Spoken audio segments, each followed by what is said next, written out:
slide, throw it away. We can't have you hurt. And I think that you can almost see Tua thinking about all of this stuff when he's back in the pocket and he's going through his progressions. And Frank Smith was talking about, Tua talked about his footwork. And I asked Frank Smith about that, and Frank said it's not just footwork, it's also your eyes. And it's kind of like a big orchestrated dance with the eyes and the footwork and the body positioning and going through your progressions. It all has to work smoothly. And for some reason, it's kind of choppy for Tua right now. It's amazing a guy's been around the league this long and we're having these conversations, isn't it? It sounds like it is. It's like a rookie quarterback stuff we're dealing with. Anyway, yeah, so the good news is everything else has been pretty damn good, starting with that running game offensively. And really, the lead dog and the franchise man has been the guy running the ball, Devon Achane. And the blocking, I mean, you can't say one without the other, but the blocking all of a sudden the last couple of weeks. What have you seen as the biggest improvement? Which group? The biggest improvement has been the offensive line. Now, Devon Achane is the better of the two. I would rather have Achane than that offensive line, but Joe, that offensive line, you know how bad they were coming into the season. They had very little depth. Then Austin Jackson and James Daniels get hurt. You're young on the left side. That's on the right side. You're young on the left side with Patrick Paul and Jonas Avai-Naya. And they struggled early, but I think play calling also has a lot to do with it, Joe. I think this offensive line likes to just fire off the ball and be aggressive and let their athleticism show. And then you've got Achane behind you. And one of the incredible things about Achane, Joe, is his durability has increased, right? You remember his rookie year, what he missed, like 4 or 5 games? Right. Then last year he gets the concussion but does not miss a game. This year he hasn't even been nicked up. And it's incredible that this is a 191-pound back, and he's gotten healthier as his career has progressed. But the offensive line's run blocking has gotten better, and Mike McDaniel has stuck with the run. And as a result, Achane has had at least 120 yards rushing each of the last 3 games. It's all worked together, but I think we can't discount the play calling and Mike McDaniel sticking with the run for a change. Yeah, hey, by the way, and that's where I was going to go next. I think Mike's got a really good feel for this offense right now and what everybody's capable of doing. We can talk about the weaknesses, and I know Omar's on. We don't have enough receivers, but Mike's got a good feel. Listen, this is what he has right here, and he's getting the most out of this group. Do you feel that way? 100%. And you know what, Joe, I was saying yesterday in the media room, as strange as this sounds, Tyreek might have held Mike McDaniel back in a way, in that Tyreek is such a crutch that you've got to get Tyreek the ball. I thought Mike did a better job offensively last year when he went to the dink and dunk offense, which had Tyreek in it. But this year, I think Mike's really been in his bag as far as calling plays and knowing what works, knowing this team, like you said, knowing what works for this team. Yeah, you don't have any receivers to speak of really aside from Jalen Waddle. Yeah, you had some tight end issues after Darren Waller went down, but Mike has been able to navigate his way through that. Now you've got a hot team that's won 3 in a row and 4 out of the last 5. And so, I hats off to Mike for knowing what he needed to do and then actually doing it. Hey, Perk, the other thing on the defensive side of the ball, and they've been really, really good the last 3 games, getting 7 takeaways plus the 2-point conversion. Great play by Minkah, which was a game saver, could have been at the end of the game. But I want to get to the young guys, especially. Yeah. And tell me if I'm wrong on this. Zeke Bigger's coming on strong the last few weeks, getting a chance. I know you guys asked him, why's it been so late playing? He goes, he's ready to play finally. And Jordan Phillips just looks like he's getting better and better. I want to ask you about the third guy, and that's the number 1 pick, Kenneth Grant. Is he getting better? Are you seeing improvement from him? Boy, I can't honestly say yes, Joe. I mean, he is getting better. He's still a disappointment for a first-round pick, but he is getting better. I think really you're seeing the strength of the 2025 draft is in those lower picks, the guys that you just named, and really let's go beyond Kenneth Grant and Savai-Naya. Let's go down to Dante Trader and Jordan Phillips and Zeke Biggers. Jason Marshall Jr. These guys have gotten playing time. A couple of them have gotten nicked up in the case of Jason Marshall Jr. and Dante Trader. But they've come on. We'll see what happens with Kenneth Grant and if he can show us a little bit more in these last 5 games. But really, yesterday we talked to the coordinators on Thursdays, and I was talking about Dante Trader to Anthony Weaver. And I was saying that his snaps have gone down recently, and he was saying that's because the veterans have gotten better back there, Minka and Iffy and Ashton Davis. Right. And I said I think Dante has been the best rookie. and we just kind of laughed, and he goes, "Oh, I wouldn't say that." And then I said, "Well, who?" And he goes, "Don't make me rank my kids." I think he thinks Jordan Phillips, and I would not disagree with him on that. But those lower round draft picks, they've come through for him. Yeah. Hey, so you look at this game coming up, and it's the Jets, and listen, their numbers are terrible. A little bit like what we saw last week again. This thing's got to be won for sure defensively. They got to do what they've done the last 3 weeks, right? 17 or less points, giving up about a little more than 14 a game. That's what it's got to be in this game, right? Yeah. Well, you win any way that you can, but yeah, that's kind of been the model, hasn't it? That you get big plays on defense.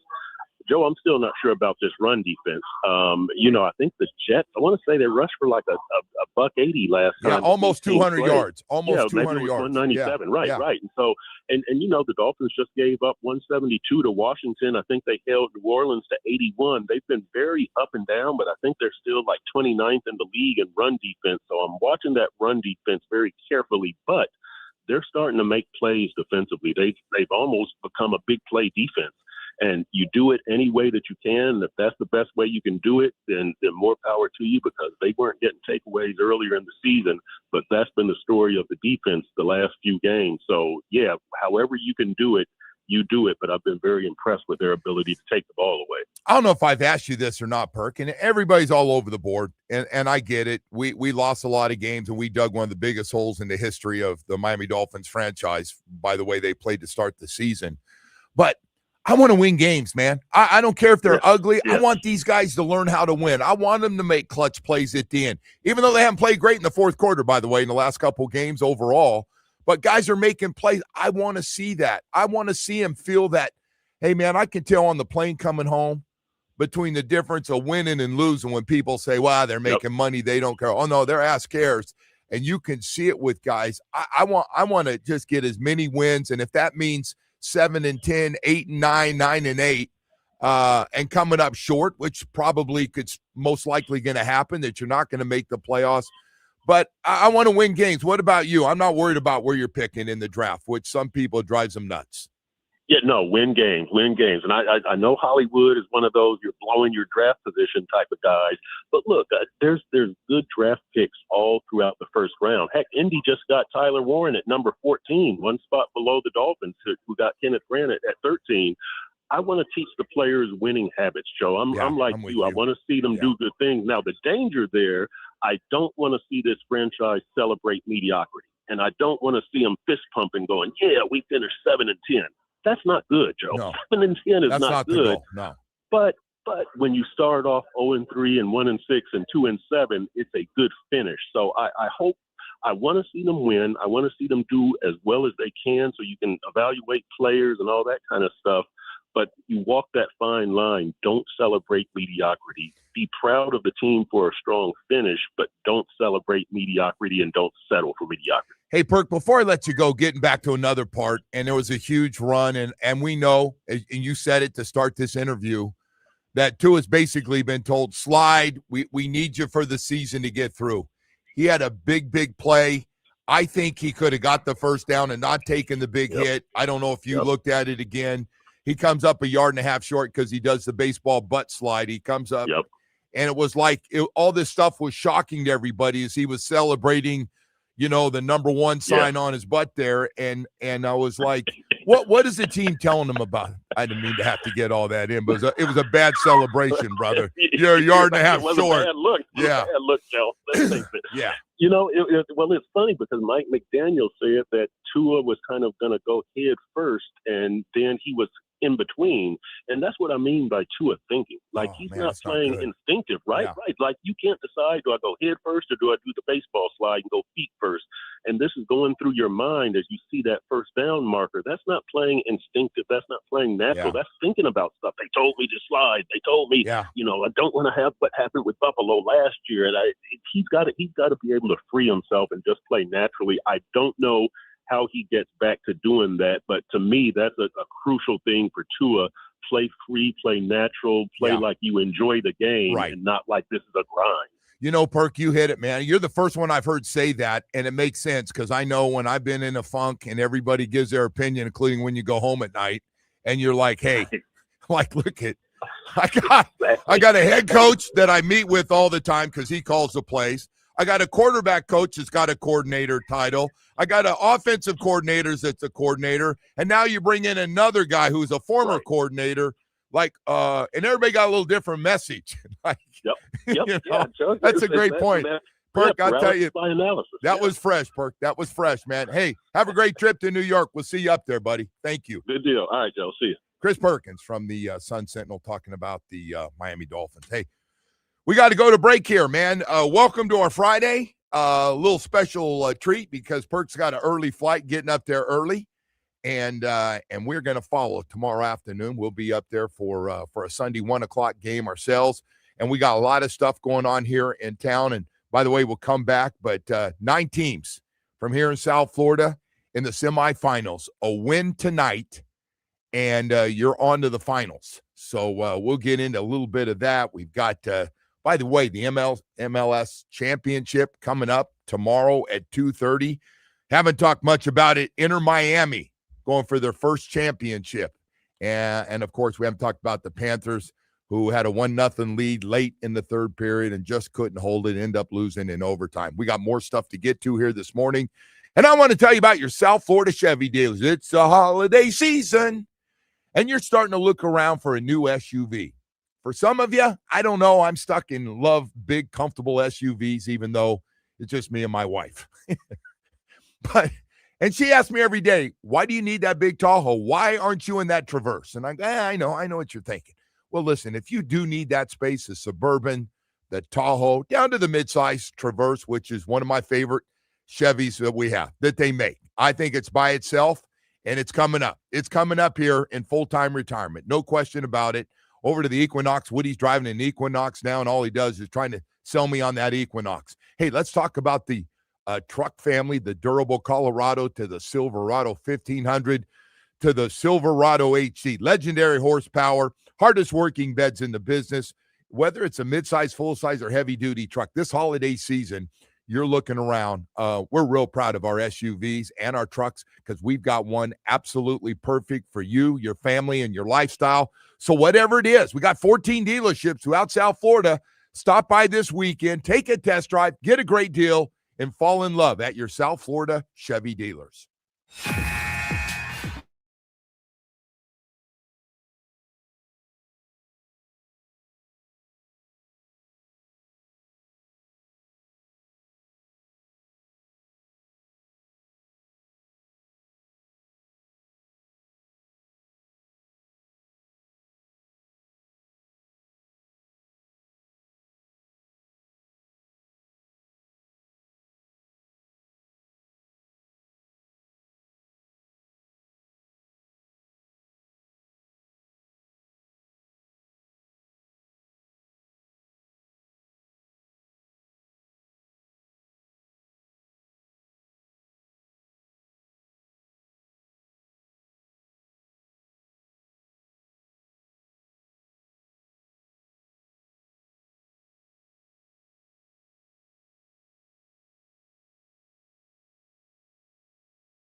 Hey, we haven't had a chance to say good morning to each other. It's a Friday, and of course, we got a lot of great games coming up. The NFL couldn't have handpicked more great matchups, whether it's teams with identical records trying to win a division, or identical records trying to get a wild card. And by the way, not only a wild card, but win the division. And we're going to be getting into all that stuff. Ended up being a pretty entertaining game.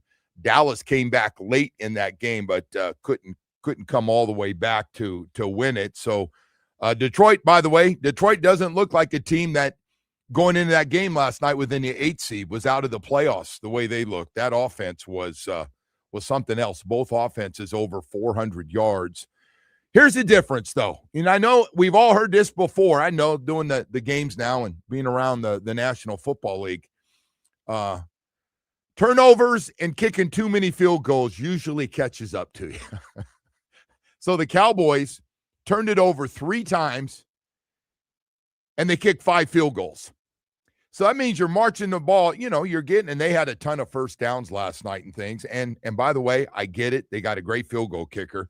Anything inside of about 70, and he seems to be just about automatic on the night that he had last night. It was just an incredible game for him last night is what he was able to do. That Brandon Aubrey, he was 5 for 5. First time in the history of the game that we've had a guy with 55, 57, and 63. 3 kicks over 55 yards, field goals. And by the way, that guy indoors, which obviously is home games, he's going to be the first guy to pop 170, isn't he?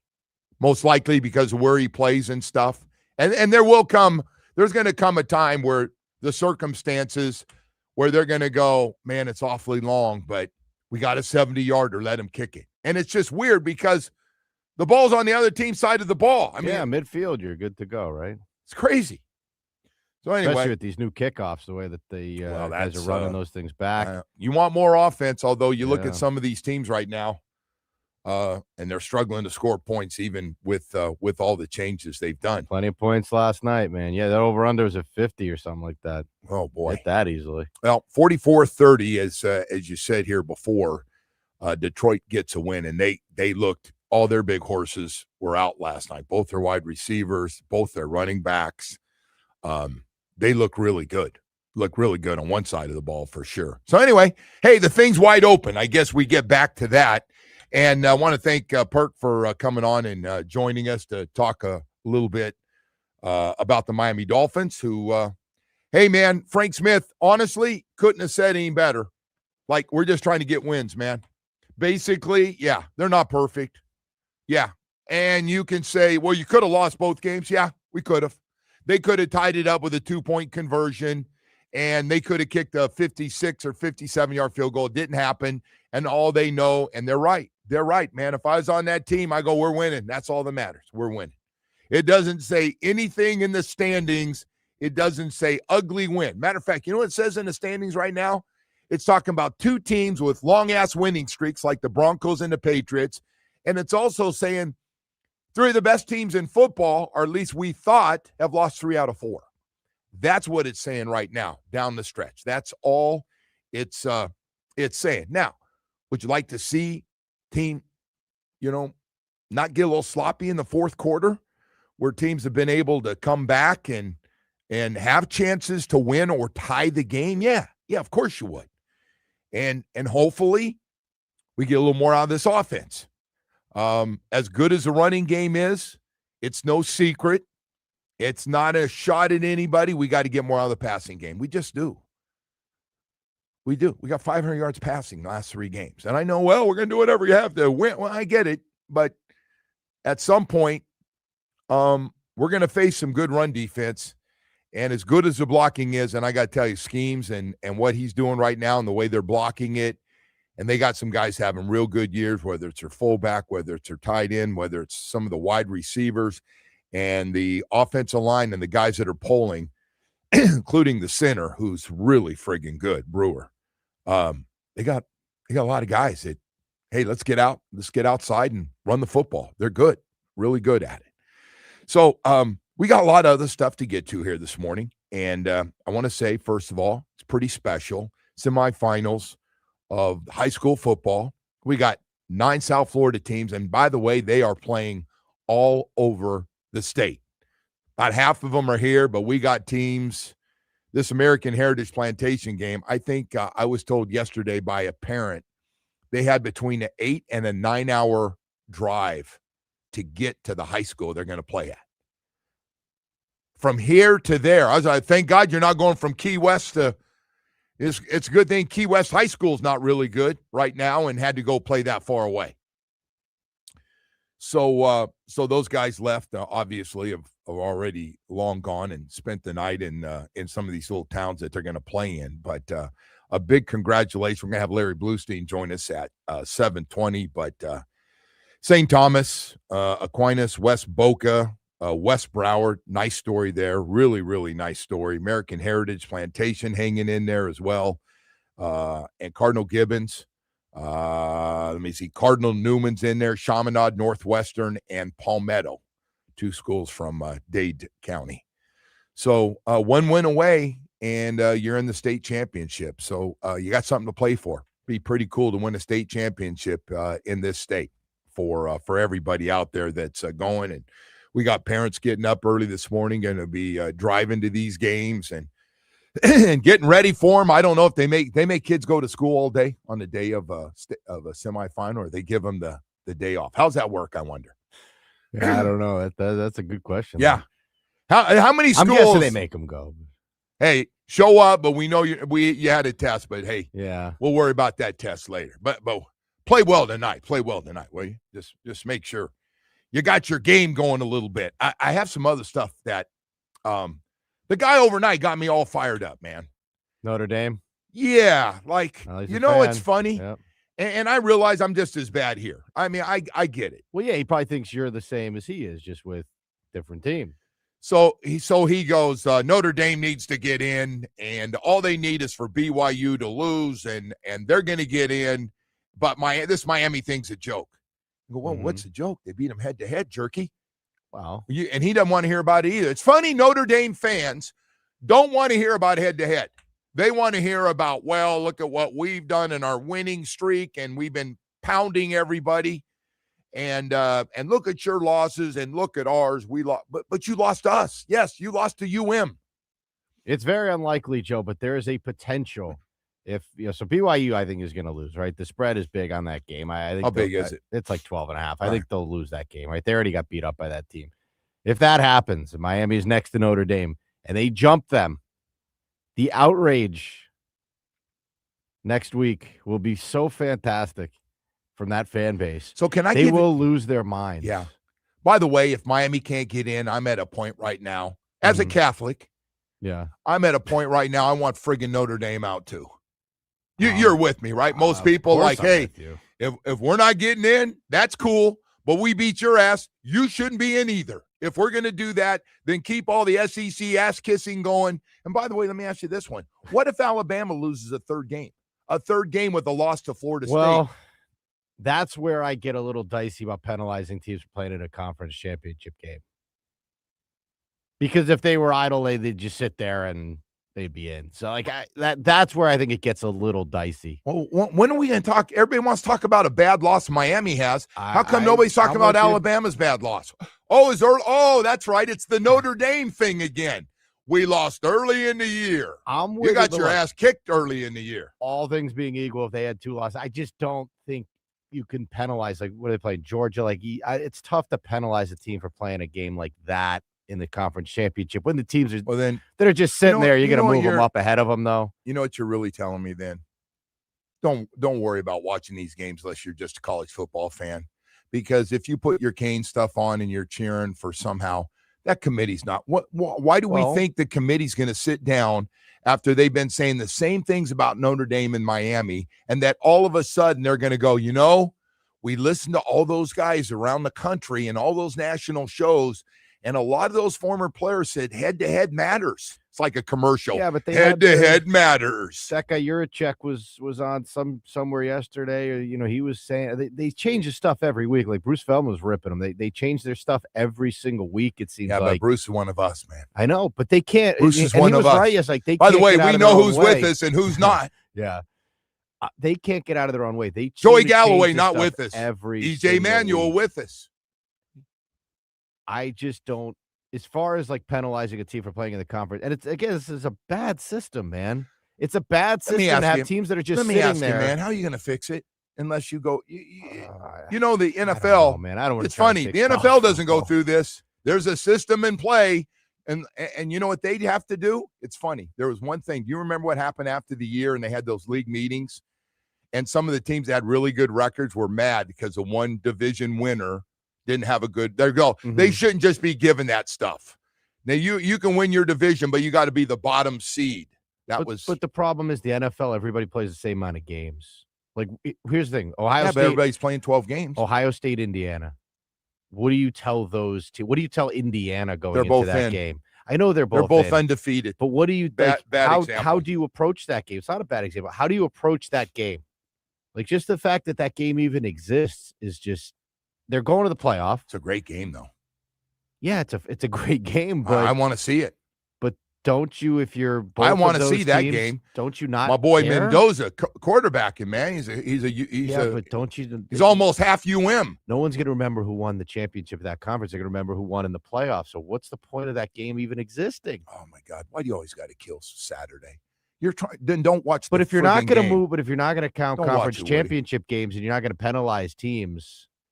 Then why don't we have everyone play the same amount of games then, Joe? That's the only thing I'm saying.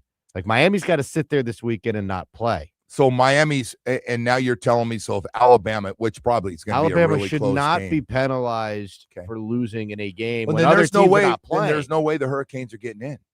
Well, that's not true. If they end up next to Notre Dame, they could. BYU will be out. Notre Dame's going to win every day in that. Notre Dame's going to get in and you're out. The problem with BYU is that we're doing this eye test thing and who belongs in the playoff. BYU got killed by this team already. If they get killed by them again, then you could certainly make the case they are not a playoff caliber team. Right? Because that's the kind of team you'd play in the playoffs. So I'm still not sure why you're telling me but I just don't think Alabama gets basically in. Why does Alabama get a hall pass on the Florida State game? You haven't answered that. Oh, on the Florida State. I didn't say they get hall pass on the Florida State game. They're getting it. Nobody's mentioned. All they do is talk about the SEC schedule and how they play. Well, they played a tough schedule. You know how it goes with the SEC, listen, I've seen this whole thing. By the way, I have seen it, and I just think it's tough to Notre Dame is most likely on a neutral Notre field. Dame's going to most likely get in, and Miami's most likely going to get out. But that's where it gets real dicey, though, because if Miami's going to end up next to Notre Dame in this thing, in my opinion, right? They're going to end up right next to each other. One team's going to be in, one team's going to be out. Miami is the head-to-head.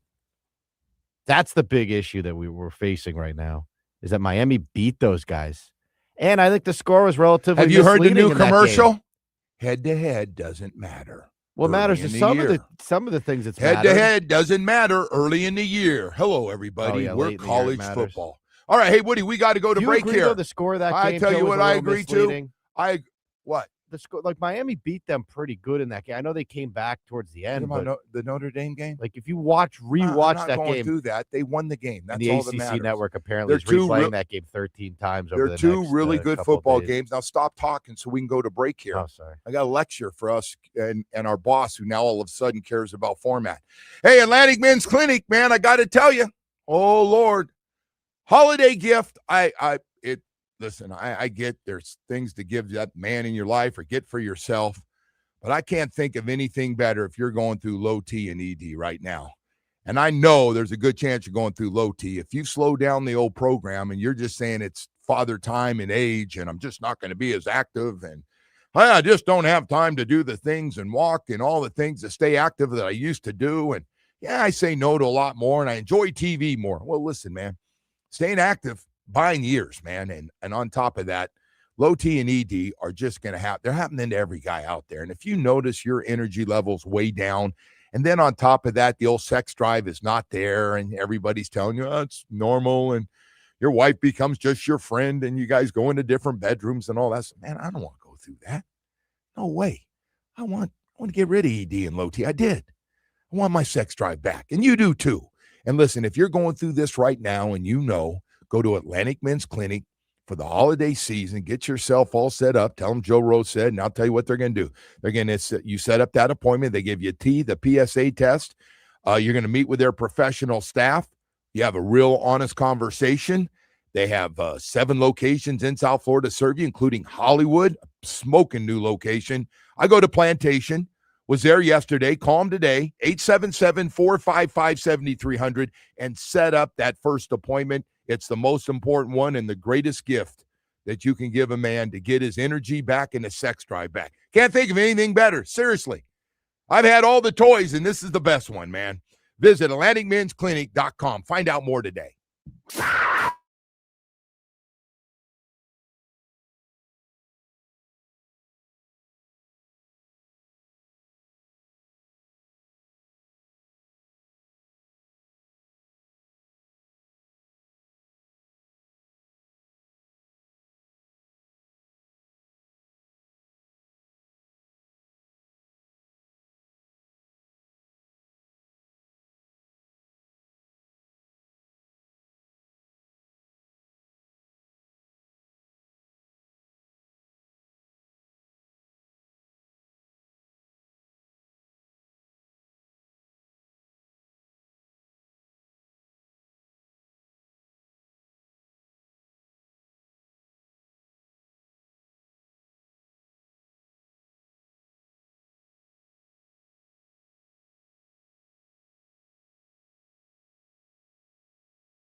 All right, welcome back here on a Friday, Championship Friday, Football Friday.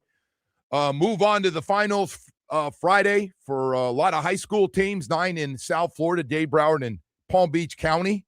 We're well represented up and down. Dade's a little down this year. I'm not going to lie to you. Dade's a little down as far as late in the playoffs, having only 2 teams left, Palmetto and Northwestern, but Broward strong. And Palm Beach got a couple of schools as well in Cardinal Newman and West Broward. So we've got 9 teams left, and we've got Inter Miami and Vancouver, Whitecaps. Messi and the boys will be playing tomorrow, 2:30 start in Fort Lauderdale for them. And they win. And by the way, they've just been hammering everybody. Last 3 opponents, they've outscored 13-1. And yeah, guys from Argentina, matter of fact, are playing their ass off. And it's not just Messi. You got a lot of good players. Anyway, we've got that. Thursday night football last night. Little reminder, Detroit wanted to remind everybody. We know we were on the outside looking in of the playoffs, but we're now 8-5, and we're not going away. We're still got 4 games left, and they look good. By the way, that Jahmyr Gibbs is where do you rank him, Woody? He's in that special group. He's in the H-N. You know what's funny? I just saw a tweet that he might, they're talking about him being the first overall pick in the fantasy drafts next year. He does it all. Yeah, he's yes. He's another guy who can catch it. You don't. And by the way, they don't beat him up. Their backup, a lot of teams would love to have. Yeah, Montgomery he's actually pretty good too. But yeah, that guy does a little bit of everything. The catches are big though, especially for the fantasy purposes. Yeah. Hey, playoffs are around the corner here. Hey, man. I got to ask you a dumb question, and I should know this. A fantasy football question. Okay. I hope I have an answer. I should have asked you off the air because fantasy people are going to get mad. I may not have an answer for you, so go ahead. Field goals matter? Do you guys all get a field goal kicker? Kickers, yes. So that guy from Dallas got to be up there. Yes, he is. Yes, he got to be. Now you could take a kicker a little earlier than some. Right. For nights like last night, because he scored a whole bunch of points. There's a few kickers that are worth taking. Now you can usually just plug those guys in, kind of situationally. But yes, that last night, if you had that guy, you're off to a very good start this week. Hey, and Jamie and I were just talking during the break. So it was a crazy game last night. Panthers end up losing 2-1 in overtime. Couple more games at home left still, but. It was interesting, and I didn't know, and I was listening to Goldie. They score a goal in overtime. As the goal scoring, there's a collision, and the goal comes out and goes backwards. And so the guy scores, and Gold, they called it a goal because they made the signal. It's a goal. The officials right there said it's a goal. So, Jamie, help me out because Gold, just to cover his ass at the very end, says, but the goalpost was moved out. So maybe there's a chance it's not allowed. Yeah, that's a good goal. I mean, they called it a goal on the ice, and then that's a tough one to overturn. Yeah, even though the net was off, like it was still clear that they were going to score. So they kind of make that a judgment call, and that's a good so goal. It's a judgment call. I'll be honest, when it happened, I was listening to Goldie like, go, whatever you say it is, because I had no idea. Did you know right away? I was pretty sure it was a goal. All Obviously, the Panther fan in me was holding out hope. But, yeah, no, that was a good goal. All right, so another home loss for the Panthers. Boy, we haven't been through this with tough love right now going on with so many guys out. And hopefully most of these guys will come back. But I have a bunch of people still think Barkov's coming back. I would just tell everybody, look, can we just get Kachuk back and let Barkov get healthy? Last thing you want this guy is to try to come back because of who he is and how good he is. I get it. I heard some guys on the national show, they can't win without Barkov in the lineup. And other guy goes, well, none of them said no, but like, yeah, he's that good. That's a hard piece on both ends to replace. So anyway, that was last night, 2-1 loss for them. And then on top of everything else, we could have a little, I call it a mini celebration. Inter Miami beats Vancouver tomorrow at 2:30. They're going to win their first Cup championship. What a great time too, boy. I tell you what, they got it rolling. They got it rolling right. They'll be going right into that new park, that new stadium. I saw they opened up all that office space. You see that, Woody? Hey, by the way, stadium's almost there. Office space ready to go. Come on over and get your lease going, baby. So that thing's going to be alive and rolling here pretty soon before you know it. And I'm guessing nothing better than coming off an MLS championship with Messi under contract and being able to go into that new stadium out by the Miami International Airport would be good stuff for everybody. Good stuff for sure. Hey, so anyway, we've got a lot of other stuff, including Miami Dolphins, trying to get to 6-7. Weird part about this is to think that the Miami Dolphins, if they beat the Jets, which they should, if they play the way they've been playing defensively and with the running game, and the quarterback play not bad, just don't turn it over. They should win that game and go to 6-7. And they're going to have the same record as either Pittsburgh or Baltimore. By the way, who do you like, Woody, in that game? Baltimore or Pittsburgh? That's a tough one. Probably got to go Baltimore, right? Pittsburgh seems to be reeling. I like Baltimore a lot more when Lamar was the running Lamar. But now you never know, man. Things are getting desperate. They should win that game. Things are getting a little desperate for all these teams. Yeah. Well, listen, it's a big week for a lot of teams. For a lot of teams down the stretch here with these playoff positions and not playing your best football, and some teams are losing streaks. Pittsburgh's a mess. Not Pittsburgh's got more problems than just players. They got, for the first time, I can't remember. It was a little bit of it maybe last year. Mike Tomlin didn't have a winning record, but barely. Mm-hmm. And did they go to the playoffs last year and lose? Did they go to the first round of the playoffs? I can't even remember. I think they had quarterback issues last year. It was a Russell Wilson, right? Yeah. I think the Russell Wilson thing is, by the way, not good. Not done. Like, even being a backup anywhere, I just feel like he's headed to the booth somewhere, isn't he? He's on to the Netflix booth, or somebody that's got a booth. He's going to be their booth guy. He's going to take one of those teams on a Sunday or something. But yeah, it's just time. God bless him. He got everything out of it, especially late in his career, from the Denver to all the moves that he made here in Pittsburgh to Giants. Made a lot of friggin' money, and a lot of people, have thought he still could play, and it's pretty obvious he can't. Plus, he's gone to some bad teams. Hey, 7:00 hour's coming up. We've got a lot of stuff going on here this morning. Larry Blustein's going to join us, the Blue Meister, our high school football insider, and get us caught up on who's looking good to get to the finals. And again, we got 9 teams, and they are all over the state tonight. All over the state. Can't wait for tomorrow.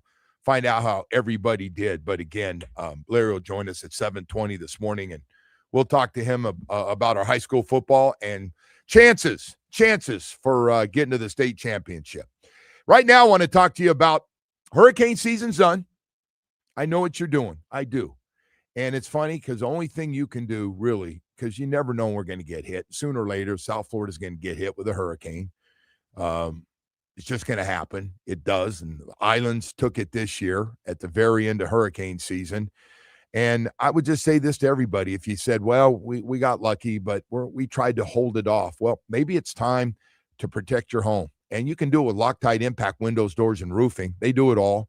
If you got an old leaky roof, replace your old roof now. You can pay later. Loctite Impact offers the highest quality roofing materials with lifetime warranty, plus thousands of 5-star reviews. The official, windows and doors for the Miami Dolphins now. Doing a lot of great stuff. Save big on their legendary state-of-the-art Impact windows and doors. Impact windows as low as $6 per window per month installed. Don't wait for the next storm. Visit LoctiteImpact.com. Again, LoctiteImpact.com, or you can call. They got a great staff to answer all your questions and get you some prices and tell you what they can do for you at 954-500-LOCK. Covering all of South Florida, Loctite Impact windows, doors, and roofing. WQAM.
This update is brought to you by Doral Kia, home of the price seat or lowest price. Visit us at Doral Kia, DoralKia.com. Starting with the Panthers, who fell to Nashville 2-1 in overtime. Next up, the Cats host Columbus tomorrow at 3:30. Catch the game here on QAM.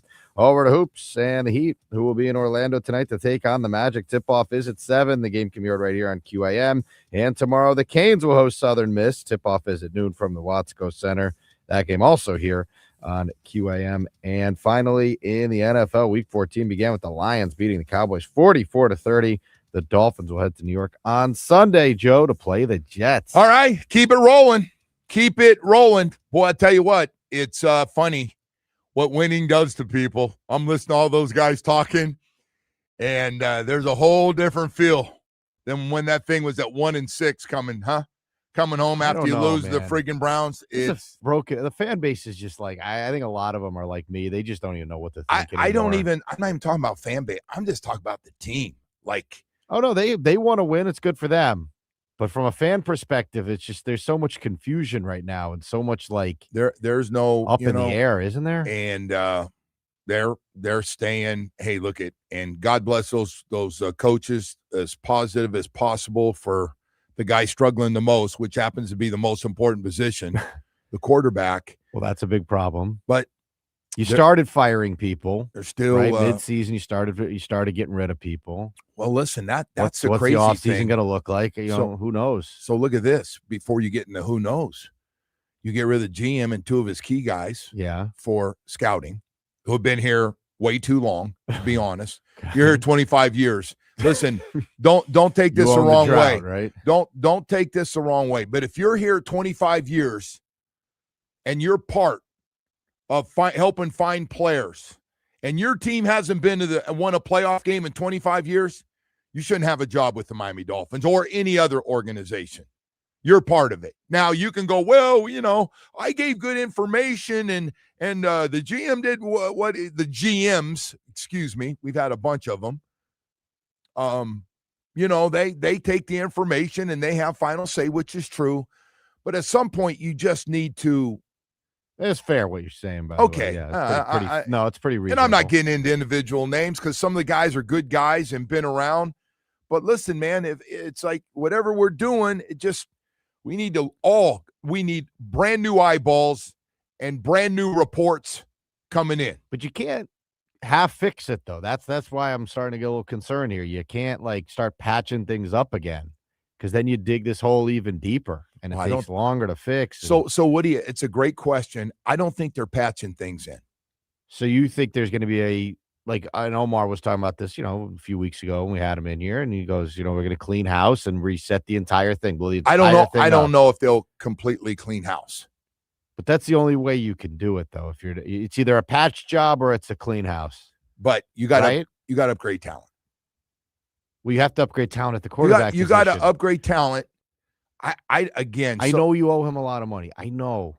Well, but you can't. But that can't be a reason to just completely throw away another season. You jumped in a bed with extra covers when you signed to that contract. Okay, but if you roll with that guy as your starter, you are throwing away another season.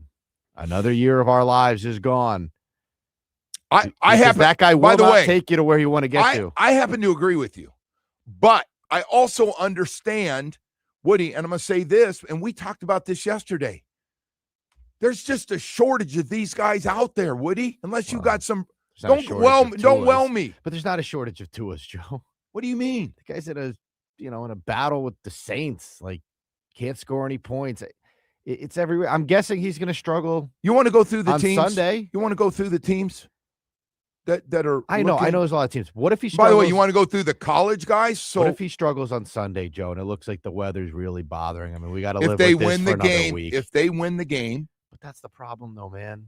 It's not a problem. So let me tell you why it's not a problem. I get the quarterback thing. Whatever he does the rest of the year is not going to change my mind or your mind. Correct. We're on the same page. Yes. And most fans now, they realize this is what he is, man. He's not all of a sudden going to come back and be 6'3" and running guys over and running for first downs and throwing 65-yard rockets down the sideline. He's not going to do that. The scary thing, though, and I think you're going to agree with this with me as well, he's getting worse. Yes, he is. But let me just say this on behalf of the other part of the team. The money part? No. The part of like find out who can play and who's playing well and who's not. I'm not saying to tank anymore, man. It is what it is at this point. Like they're not tanking. They're not going to be one of the worst teams in football. That ship has sailed. I'm not saying to go lose. What my concern is I'm starting to look towards next year. Well, because this year feels lost. Why don't you just finish this thing out before you decide, or don't do me a favor and don't watch the game. No, seriously, just don't watch them. Don't waste your 3 hours of life. Well, games are relatively tough to watch sometimes, but they're going to try. But you know what I'm saying, Joe? Hey, I'm looking at the big picture. You got that Frank Smith stuff? Yes. Play Frank Smith. Frank Smith on Tua. I thought, they don't come out and ever say anything like really negative about anybody. Let's start with that. The team is, by the way, you won't be on that coaching staff if you don't put whatever might be a little critical followed up with positive reinforcement. But here's what the offensive coordinator had to say. Ultimately, the season didn't go the way we wanted for everything. I mean, we were sitting at a position a couple of weeks ago where we really had to assess ourselves and band together to get us back on track. So, I mean, I think ultimately the goal for us as a program is to find a way to win. And there's no style points. There's no points for all this. It's find a way to win and win it together. And I think the last couple of weeks, that's what we've been really fighting to do. And I think too, like all the guys are each week just embracing the challenge to how did the game go? Where can I improve? And how can I improve myself to make sure I'm ready for this next opponent? Because this next opponent's going to be a challenge, like they all are, right? They've been playing really a lot better the last couple of weeks. So it'll be a challenge as we go on the road to play division teams. Man, I've been listening to Mike because I was curious about what Mike and Frank, the head coach and offense coordinator, are going to say. It's no secret from his running and sliding too early late to decision making to placement of the ball. It hasn't been good enough. It has not been good enough. And it may not get better, no matter who you're playing. That was the Saints last week. I mean, you can see how good everybody is. I don't need to tell everybody. The record speaks for itself. But he's it for now. And I know I do the same thing. Like, wow, he might be our guy next year. He might be your quarterback next year. I don't agree with you on that one. And well, that's fine. We can have disagreements on that. I just think, Joe, it is so far gone at this point. Like, and I know that Mike is tied to him, and I know they owe him a lot of money, but you can't throw away another year. Like, at some point, you have to do the right thing. And if you have to eat the money, you got to eat the money. Look, they're not the first franchise to have to eat a bad quarterback contract, okay? Okay, but so my second part is, can you find somebody better with the amount of the shortage of quarterbacks in this league? Well, what do you think? I think most certainly you could find some. Joe, you could draft someone in the first round to be better. That's stupid comment. The second round be better. That's stupid comment. Why again. Is it That's stupid? Because a lot of teams haven't been able to do it. You want to go through the list? Where would you rank Tua? Out of the, what is it, 32 quarter? Where would you rank him? The I guy don't know. overnight, we were driving the I don't other care day. about what he said. I'm just saying, just as I'd an say example, bottom the guy third. Had 25. Like, I think Tua's bottom third. Okay, so you're telling me you can't replace a bottom third quarterback? I want a guy who can do more things. And when you can't place the ball down the field, and when you have no ability to scramble or run, look at you can be one. Matthew Stafford might win the MVP, and he ain't running. He might not be able to be two in a race. But Matthew Stafford's a bad example, though. But I'm making a good example. I'm just telling you there are guys. He's not one, by the way. This is on behalf of your argument. Mm-hmm. That he's a guy, and by the way, the guy in Detroit can't run at all either. Golf, the Golden Bear, he can't run. So there are some guys that in this league that have got new contracts. In case of Stafford, a couple of new contracts. That hell, he might win MVP in his late 30s. He's been that good. And And Stafford's been borderline elite his entire career, though. Yes, he has. Right. He doesn't get a lot of credit for it. No, because he spent a lot of his career on that bad organization and team, Detroit. He'd love to be on this group. Of course, he's not in a bad place where he is. He'd be good either one right now with what they've done, what this organization's done. I know that one receiver they got in L.A., that Puka Nacua he is special, isn't he? Catches that guy makes every week. I got news for you. Where do you rank the two guys, the speed guy and a guy that No. Talking about the two guys playing for the Lions, including a guy that everybody thought wouldn't play. That guy is old school mofo. Not 100% went out and had a good game last night. St. Brown. Mm-hmm. He's really good too. Those teams have a lot of weapons, but look, here's the other question. Where's the Tyreek Hill thing fit into all this? There's no question. That's done. Done. Father time done. Okay. He's going to be ready to go by the time the season starts. Stupid. Wait. You're what's stupid? That you're saying he's going to be back to 100% by the start of the year. I didn't say he's going to be back to 100%. What are you saying? He's going to be ready to play. Well, what's ready to play mean? Same thing. Ready to play. He's going to want to play. You don't think he's going to? You got to find some place to play because they're not picking up what they owe him or what they would owe him. Relax, though, man. You're like jumping. Well, you just make stuff like I'm not making up anything. Tyreek Hill is clearly working to get back, Joe. Tyreek Hill entire offseason. Like I'm guessing by the time training camp rolls around, he's going to want to play. Don't you think? What do you think, Tyreek Hill? First of all, I'm not sure he's going to be ready to go. I think Tyreek Hill is a freakish athlete. I think he works very hard. You see how bad that knee was? Yes, I did. What do you think? It's an ACL? I think if anyone could come back from it, that's probably a dude that could. Okay. You know that guy works his ass off, and he's in incredible shape. I know. My only point is that I do think he will want to come back. Oh, now he wants to come. Of course he does. Drew's already said he's going to be ready for the start of the season. Good job, Drew. So no go there. You're done. Okay. I think they're going to release him. They may. I'd say 90-something% chance. At bottom line, they got to protect finances the best they can from all the screw ups they've done, from all these extensions, including his. And that knee. Hey, Tyreek may never run the same again. You're very right. That's very possible. I think that's a long road. That's. I'm with you, but yeah, I mean, if anyone come back from it, that's probably one of the guys that would be on the top of the list. Well, most guys don't have that bad a knee that's sideways. That was bad. Anyway, hey, listen, man, we got to go to break here. We've got. Why don't you get angry before you go out to New York, man? I'm not angry. You gonna go see the Christmas tree? I feel the same frustration you do with Tua. Perk said he was going to see the Christmas tree. I'm not the only. No, I'm not going to see a friggin' Christmas tree. I'm going up there to see them try to win a game. That's it. Big tree though. Rockefeller Center doesn't do it for you. No, why don't you strap on some ice skates? They got the ice rink out there. What am I going to hold hands with you? Find Omar. Go ice skate Omar will be lonely out there. Go find Omar. Hell, he might be bringing that girl with him again on another friggin' trip. He might hit me with "I'm in love again." I go, no, don't do it. Great, you can take him out. Don't do it, Omar. Take him out, ice skating, get him some ice cream like a father. My wife's got that Christmas tree is beautiful. I can look at it. That's I go home, I can look at it. Set up? Yeah. All right, good. All right, man. Hey, you gave me a hard time for setting mine up around Thanksgiving. I don't care. Listen, man, don't listen to me.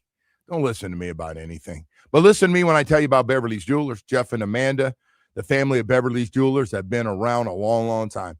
So I went over 30th anniversary with my wife and got her something the other day.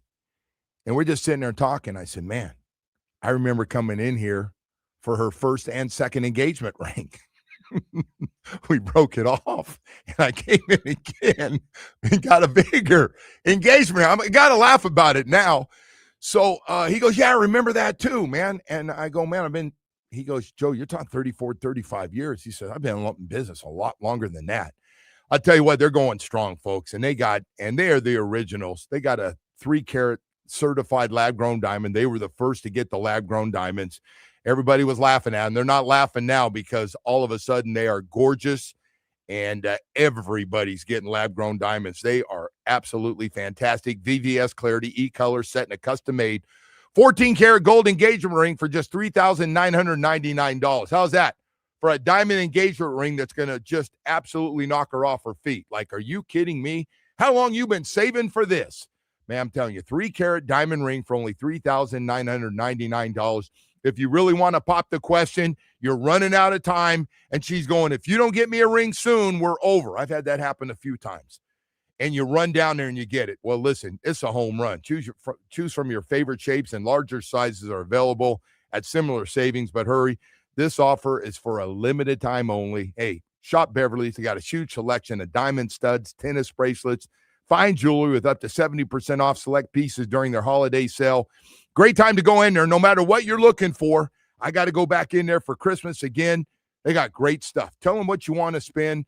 They'll get you in the price range and find something absolutely perfect that says, I love you. Beverly's pays top dollar for your old gold, silver, and jewelry with immediate payment, plus enjoy interest-free financing, free gift wrapping, and a great staff. Truly a great staff. Visit Beverly's Jewelers in Fort Lauderdale off Commercial Boulevard or online at bevjewelers.com. I think you got to go in person and see this ring. This diamond engagement ring is spectacular. Unbelievable. Beverly's Jewelers, where South Florida gets engaged. WQF.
It is time to head out to the Toyota of Hollywood Hotline Shop. Over 2,000 Toyotas on sale at one location. Toyota of Hollywood on 441 between Hollywood and Sheridan. ToyotaofHollywood.com. Joe? All right, Woody, thank you so much, man. Semifinals, 9 teams from South Florida left. Win and go to the state championship. Larry Blustein, our South Florida high school insider here at WQAM. And, Blue, we got teams playing all over the state, brother. I know you're not going up to Jacksonville. No, or Fort Walton Beach. So, yeah, which would be even worse. And crazy, we had all 3 teams that are going out of the area, other than Palmetto, who's leaving this morning for Vero Beach. But you had Cardinal Gibbons going to Jacksonville to play bowls. That's a 2A game. American Heritage, defending state champions, have to go the longest ever in the history of Florida for a state semifinal, 625 miles. And they left on Thursday as well, and then stopped at FSU and practiced a little bit, and will make their way over to a different time zone. How about that? Yeah. Wow. To be in the same state. Hey, that's crazy. incredible. By the way, how long? So I talked to one of the parents yesterday, who's a friend of mine. Did he tell me it was an 8, 9, 10-hour bus ride? At least, because you figure with the bus, I mean, if we went in a car, it'd be a little bit. I'd be going 80. Hell yes, I'd be flying. Yeah, well, but not only that, because bus-wise, you got to stop, you got to eat. You got different things. Kids have to do whatever they got to do. But yeah, I would imagine with the time change, it'll be worse coming back. So like you say, let's get a W. Let's start there. That's a 4A game. The winner of that game will play Orlando Jones or Port Charlotte next week here in Miami. But, they have their hands full with this. This isn't your typical panhandle team for Walton Beach. Chalk-Tahatchee. They're well coached. Frank Beasley's done a great job. But that being said, they haven't been down the road that Heritage and Mike Smith have been down. This is a banged-up team, Joe, that's going up there. They lost a running back, Jonathan Bueno, last week, which really hurt. And it's going to rain a lot. That's what we hear. It's 75% chance of thunderstorms. So we'll see. Let's hope the experience and the coaching and, the Straughter kid played real well last week against Archbishop McCarthy. And then the Jacksonville Bulls Cardinal Gibbons game is going to be another game. I mean, Bulls is loaded. Former 49er and Notre Dame running back Mark Edwards, his kid's a freak. He's 6'2", 225. One game this year, he had 8 touchdowns, 500 yards. So wow. Gibbons has got their work cut out. But they're there, and DeBuck has been there before. Coach DeBuck's done a great job this year. This one been one of his best coaching jobs. Yes, 100%, and a big win last week. And then the other team that's up in that area will be West Broward, making their first trip. They're playing Gainesville-Buellholz, a really good team, well-tested. They're at home. But you never know about this West Broward team. They came up with a real big win over South Ridge last week when nobody ever expected it. They've got talent. Coach McCartney's team is really good, but if they make any mistakes at all, they're not going to win. That's they've got to win. Vero Beach and Palmetto. Vero Beach's first time at this in 44 years, so it's been a while for them as well. Palmetto's first ever trip to the state semifinals. They got to play mistake-free football. Vero Beach has been well tested. They've played some really good teams this year. So it's going to be kind of tough. In the other game, listen, we don't want to, exclude our Palm Beach people. Defending state champion West Boca, 6A. They've more than got their hands. Well, they have Armwood. Armwood's loaded, Joe. Undefeated. They're good. Not only that, they haven't.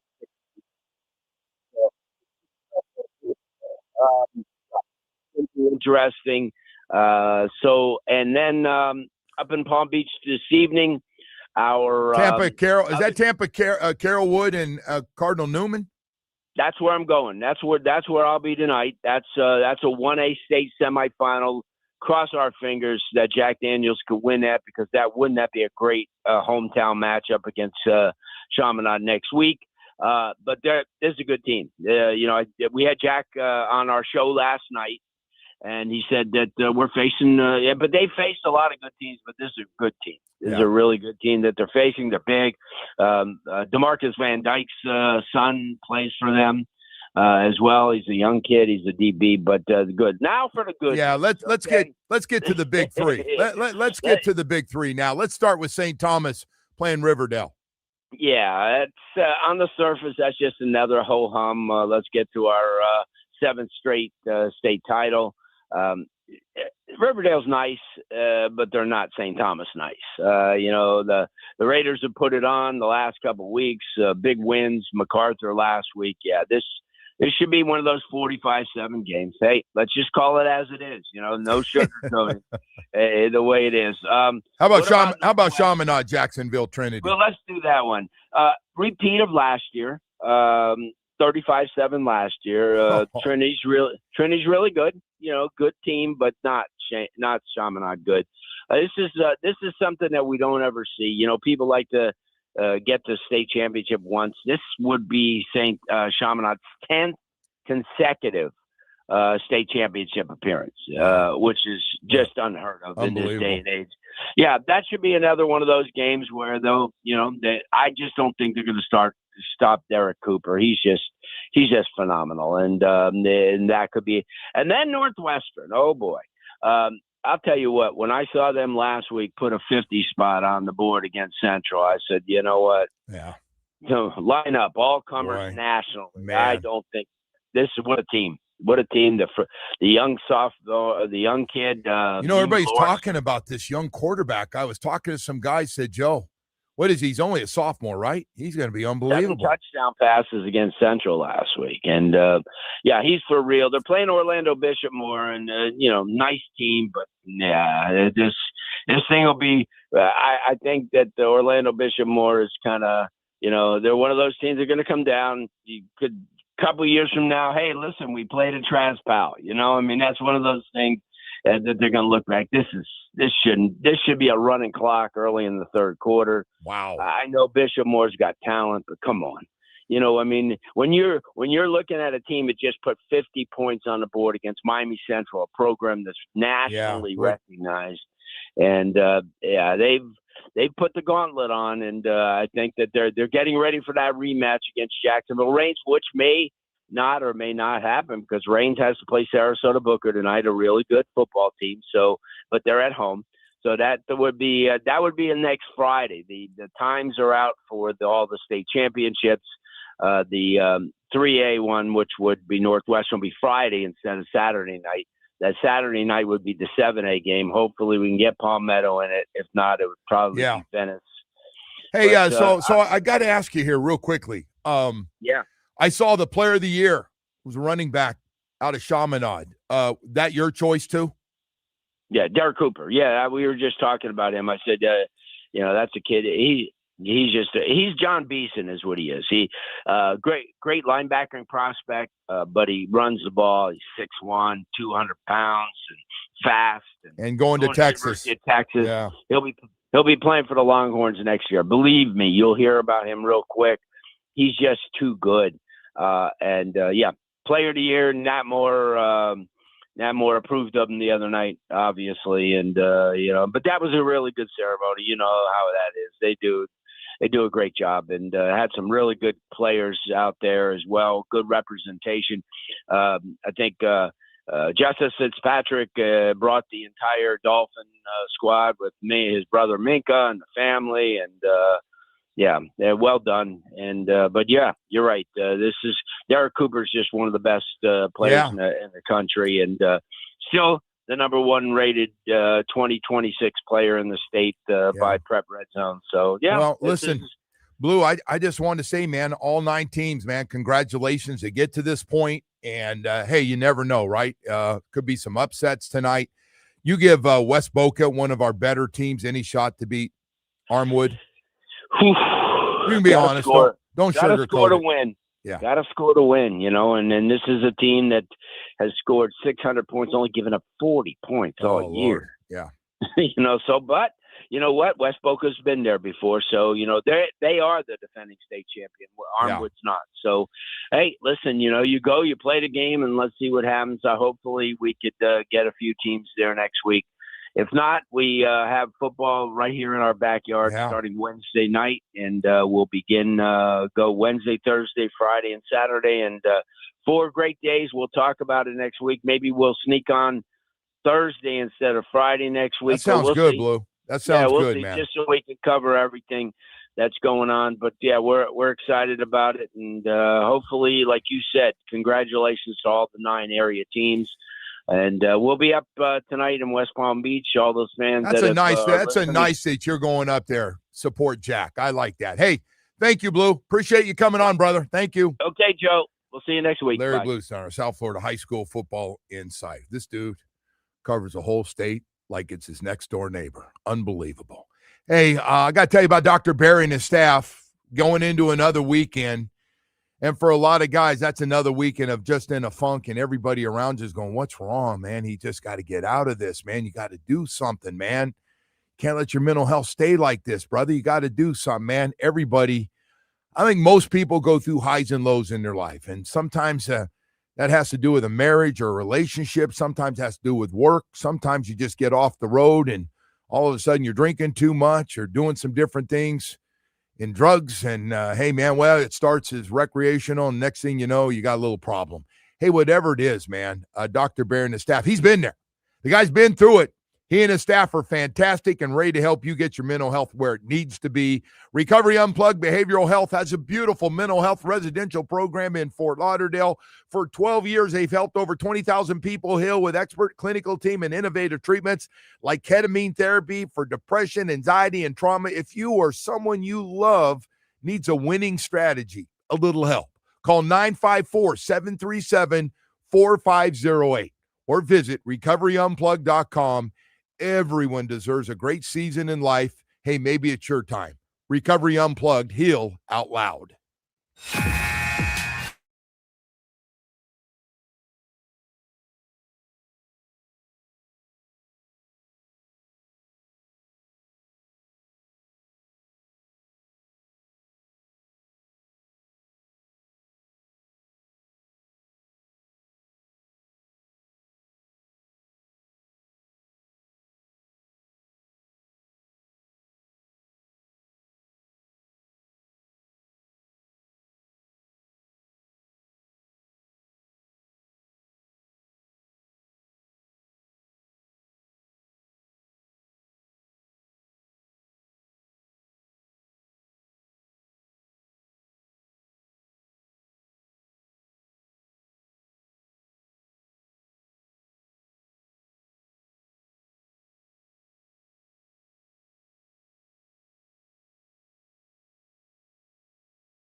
It's time for Hollywood's headlines. Without further ado, here's Hollywood. All right, Woody, what do you have for us here on a Friday? You must have some real good stuff today. Well, we have some stuff. I don't know if it's good or not, but LeBron, Joe. LeBron making the news here. This is a crazy, crazy streak here that came to an end. So he was held to 8 points. Last time out here for the Lakers, that is a single-digit point total. Right.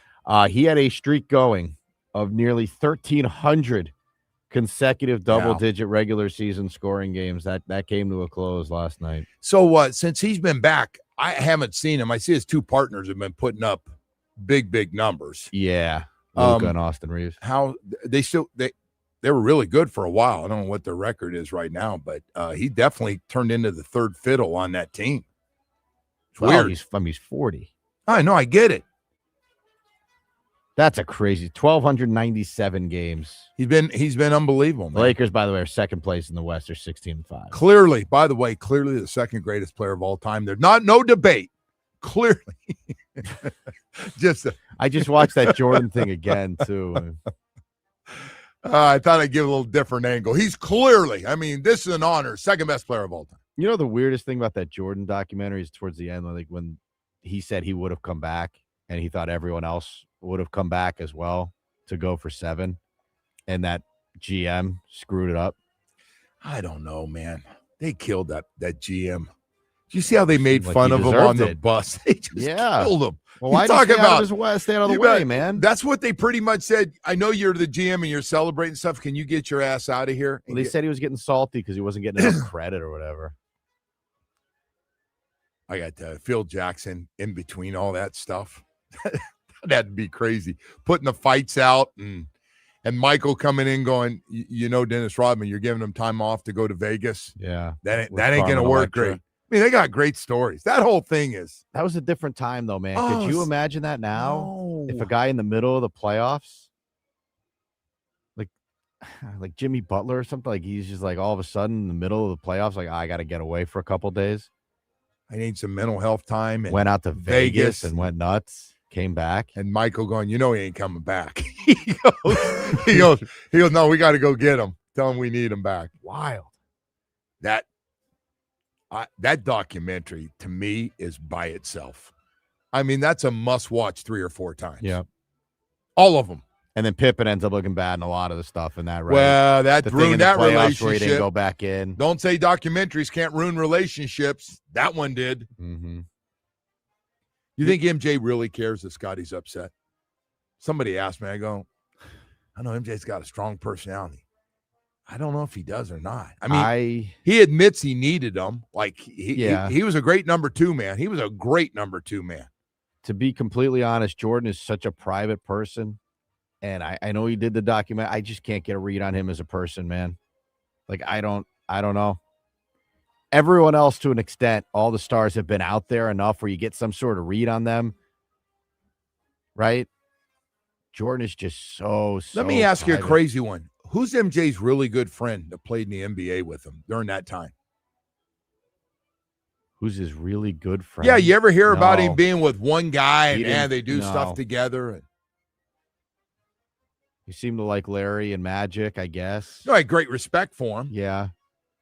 I don't hear about MJ and I also don't think that was the culture back then, though, in the league. I think it was different back then. No, man, I got to tell you, I saw it firsthand in the 80s. He hated Isaiah Thomas. No, but guys just didn't like guys on different teams. No. There was anyone like those Knicks teams or those Pistons teams? Come on. Bad blood, man. I just built in bad blood, and they told me, hey, the guys you went to Berkeley with, we had a couple Berkeley guys, and they said, hey, man, you want to bond with him, you go back to Berkeley and bond with him in the off season.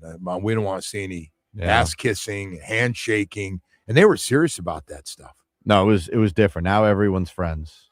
Oh, they all hug after the game. Hey, want my jersey? They hang out in the off season. They didn't even pray together. Even the Christians didn't even pray together at the end of the game. All right. They even were told, wait until you go together at church. Couple more quick ones here for you, Joe, real quick. I might exaggerate that last part. Big news in the streaming and TV world here. Netflix has agreed to buy Warner Brothers, Discovery, their TV and film studios and streaming division for a mere $72 billion. Oh, my God. That's huge. That is big. My takeaway from this is that Netflix is probably going to get more expensive. So check your bill next time around. I see they're pushing this bundle thing. ESPN, Discovery, ESPN, Hulu. Disney, and Hulu. Yeah. Have you done that? And am I actually saving money? I'm at a point now I'm going, I'm at the end of the road here going, hey, honey, can we save money? And she goes, really? So there's the one thing that I like. Trying to save some money, honey. I think everything's gotten more expensive, to be quite honest. But I do like those like skinny bundles that you can do where you just get the sports stuff. Because that's essentially mostly what I watch these days. Yeah. Like I'll watch the sports live, but I'll watch Netflix occasionally. I like to get into good shows just to go brain dead a little bit. Last Dance was on Netflix. That's where that lives. Yeah. Okay. All right, our final one here, Joe. Topps Chrome is getting set to make its big debut here. This is going to be the big top set. Elite.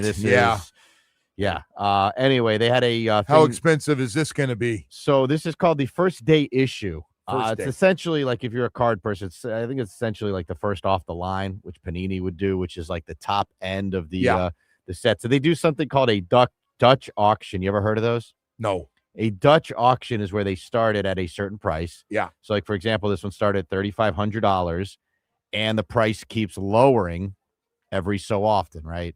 And when it sells out, it sells out. You don't know when it's going to sell out, though. That's the problem, right? Okay. So you could buy it at $2,500, at, whatever. It sold out at $1,750. That was the floor for the product, $1,750. Oh, what a bargain. Again, this to me, like, this thing is getting so unreachable for this is more than like the average fan. Like, I don't know a lot of people that are spending $1,800 on a box of cards. That is a huge amount of money. But it started at $3,500. Now, if you don't want the first is this and you don't know exactly what you're getting, right? No, I mean you're getting a box. Oh man. All right. It says it contains 3 autographs, 2 exclusive first day issue parallels. And that's what you're guaranteed to get, but you could get a box that's complete crap. Right. Or you could hit the lottery. You get the 101 Cooper flag, then you did good. Oh man. All right. Wow, it's just gotten very expensive. Yeah. Is my point here. Now they'll have Topps Chrome at Target, for $35-$40 a box. Oh, they will. Oh yeah. They'll have boxes. So they're going to load those up. When are those going to hit your local? You'll walk into Target, and there will be a mountain of them, and you can grab one and most likely get nothing. Do you have any shot by doing it that way? You do, because I follow these accounts, and people tweet out all the time that they do. They do hit stuff. It is out there. It's just incredibly rare to hit out of those boxes. Is this all football, or is it everything? Well, this particular here is basketball. Football has not shifted over yet to Topps. Although they are making football product, it's just unlicensed. But all right, Woody, man, I sit here and ask you all these questions. I should be asking you on your way home about all this stuff, man. No, getting into it a little bit here. It's the business of sports. All right, hey Woody, 8:00 hours coming up. Good stuff this morning. We do want to take a moment to tell you about my good friend Michael Kotze at Choice Mortgage. He's got an amazing offer. It's called Hometown Heroes Program, and he's helping first responders such as law enforcement, healthcare professionals, educators, firefighters, and military vets with up to $35,000 in closing costs and down payment assistance with low fixed rates and no prepaid penalties. Give Michael a call on his cell phone or text him 561-441-2730. That's 561-441-2730. And you can learn more about the Hometown Heroes program that he's been getting a lot of calls on and people been texting to him. Hey, check it out. He's all about getting your mortgage quickly, whatever it is, and you're always going to get the lowest rates, but it's about great service 7 days a week. I tell everybody to go to Google reviews on the web, Choice Mortgage Reviews, debt consolidation, first mortgages, whatever you're looking to get. Michael Kotze's there to get it done real fast for you. Been doing this for more than 30 years here in South Florida. Truly has no life. He's always working 7 days a week. Again, call or text him 561-441-2730. MLS 166254. Rates and terms subject to change daily without notice. He's an equal housing lender.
TNF.com, starting with the Panthers, who fell to Nashville 2-1 in overtime. Next up, the Cats will host Columbus tomorrow at 3:30. Game can be heard here on QAM.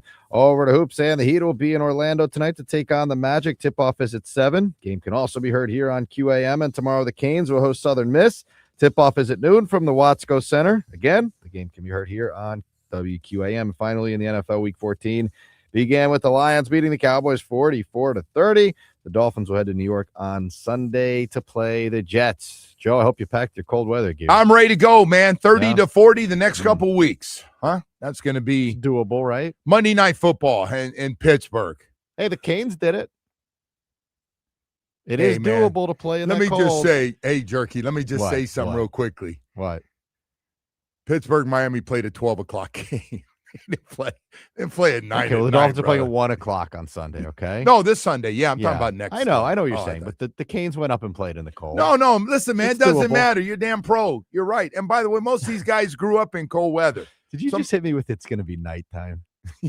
That was supposed to be funny. Come on. It's a good built-in excuse. I like that. Hey, Loctite Impact, I want to say congratulations, inked a deal with the Miami Dolphins, becoming the official Dolphins Impact Windows and Doors partner and proud roofing partner. So I know they've been working on that for a while. Chev been working on that and got it done. So congratulations to them. And don't forget, man, Monday night with everything going on, I think the best player in the world. I think the most entertaining player in the world, Carlos Alcaraz, is going to be in town to face this Brazilian kid, Fonseca, who's really good himself. He's a top player.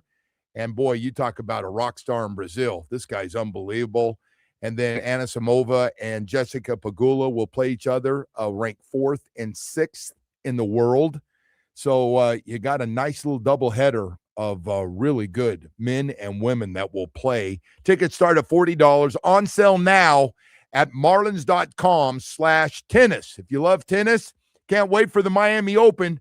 I call this one hell of a teaser to get the chance to see Carlos Alcaraz, who just does ridiculous things. He's one hell of a lead into a giveaway here, Joe. Well, that's why I did give away a pair of tickets. I get the business, Lynn. Go ahead. Oh, he's really down on you. Let's give away 2 tickets here for Monday night. We'll take caller number 5, but it's going to be at 8:10. Okay, we're going to give people 2.5 minutes here. Do you really so you're looking right now, you're having your guys look at the phone to make sure nobody cheats? Yeah, we're good. If you call before 8:10, you will be automatically disqualified.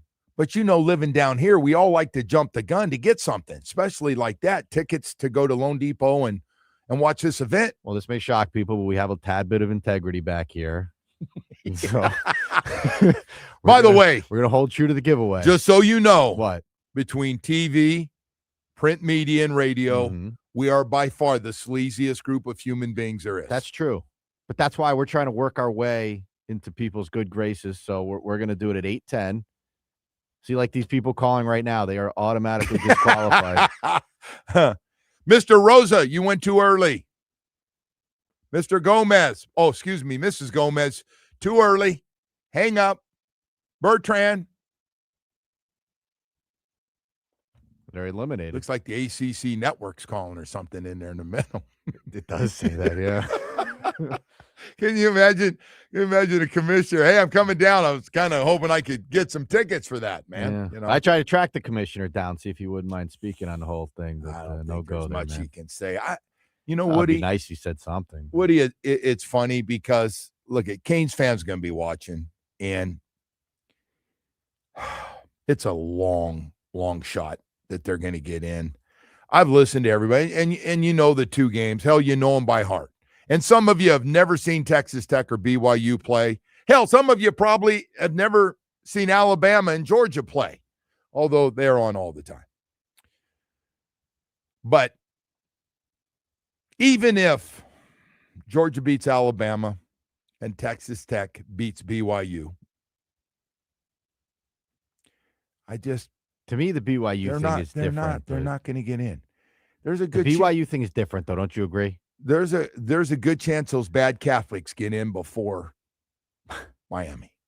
All right. You got to own that one. I can't. I know you can't say that. So a texter just texted in from Pittsburgh. He said it's 8 degrees right now in Pittsburgh. Oh, Says Tua's feeling it already.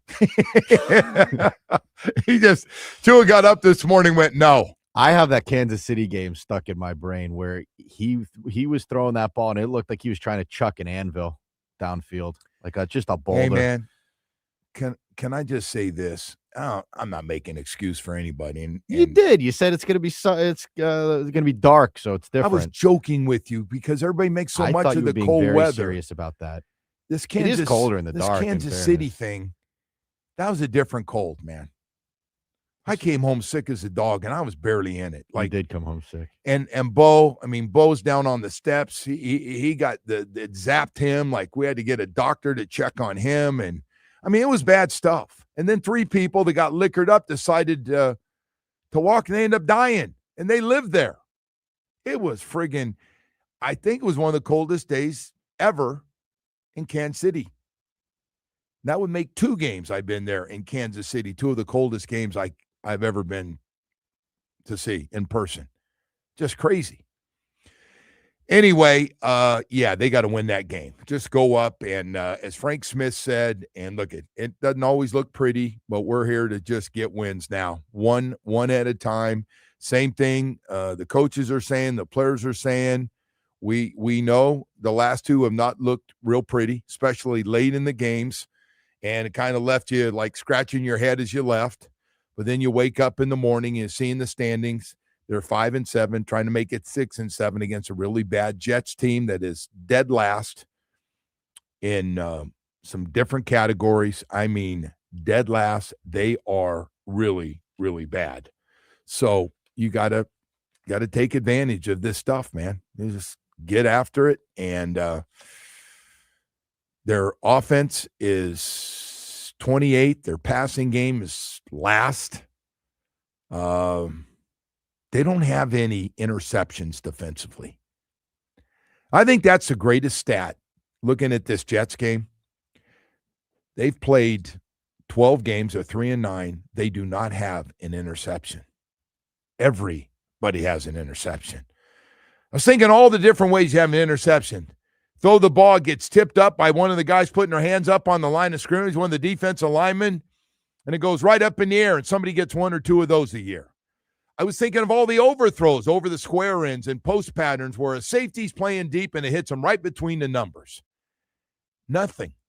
They've got 2 takeaways all year. This team needs, defensively, they need to get after them, number one, and just play the field position thing.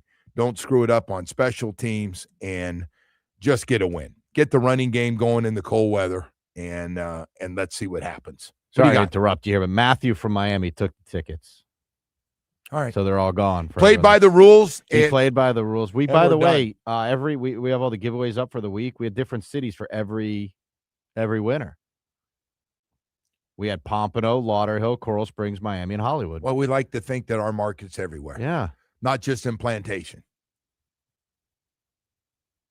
Why did you go with Plantation? Is that where you play tennis? Yes. Okay.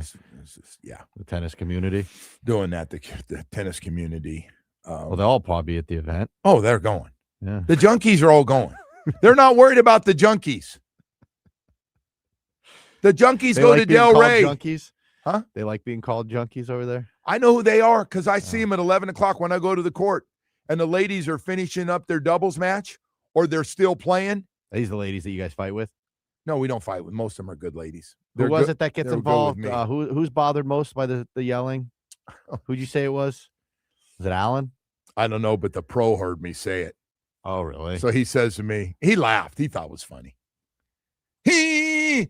I go, man, you're getting pee. He goes, only that one guy, Joe. Only that one guy complains. It's okay. But they got the junkies to the sport. The ladies that play doubles and the guys that play doubles and singles, they're all going. Now, you don't play doubles. No, I'm holding off. Okay. You know what that is?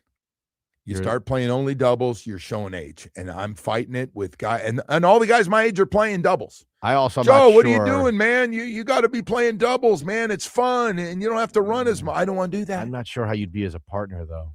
Terrible. Yeah. So these guys asked me to play doubles with them. Mm-hmm. It's a really nice group of guys I've known for a long time. Used to all be singles players, and we've all gotten older together, 60s and 70s now. And so they invite me to play, and then when I play, they complain I'm always out of position. And I go, hey, man, you guys were a guy short. I only came over, and now you're telling me, well, we just want to help you get better. Well, why don't you serve better?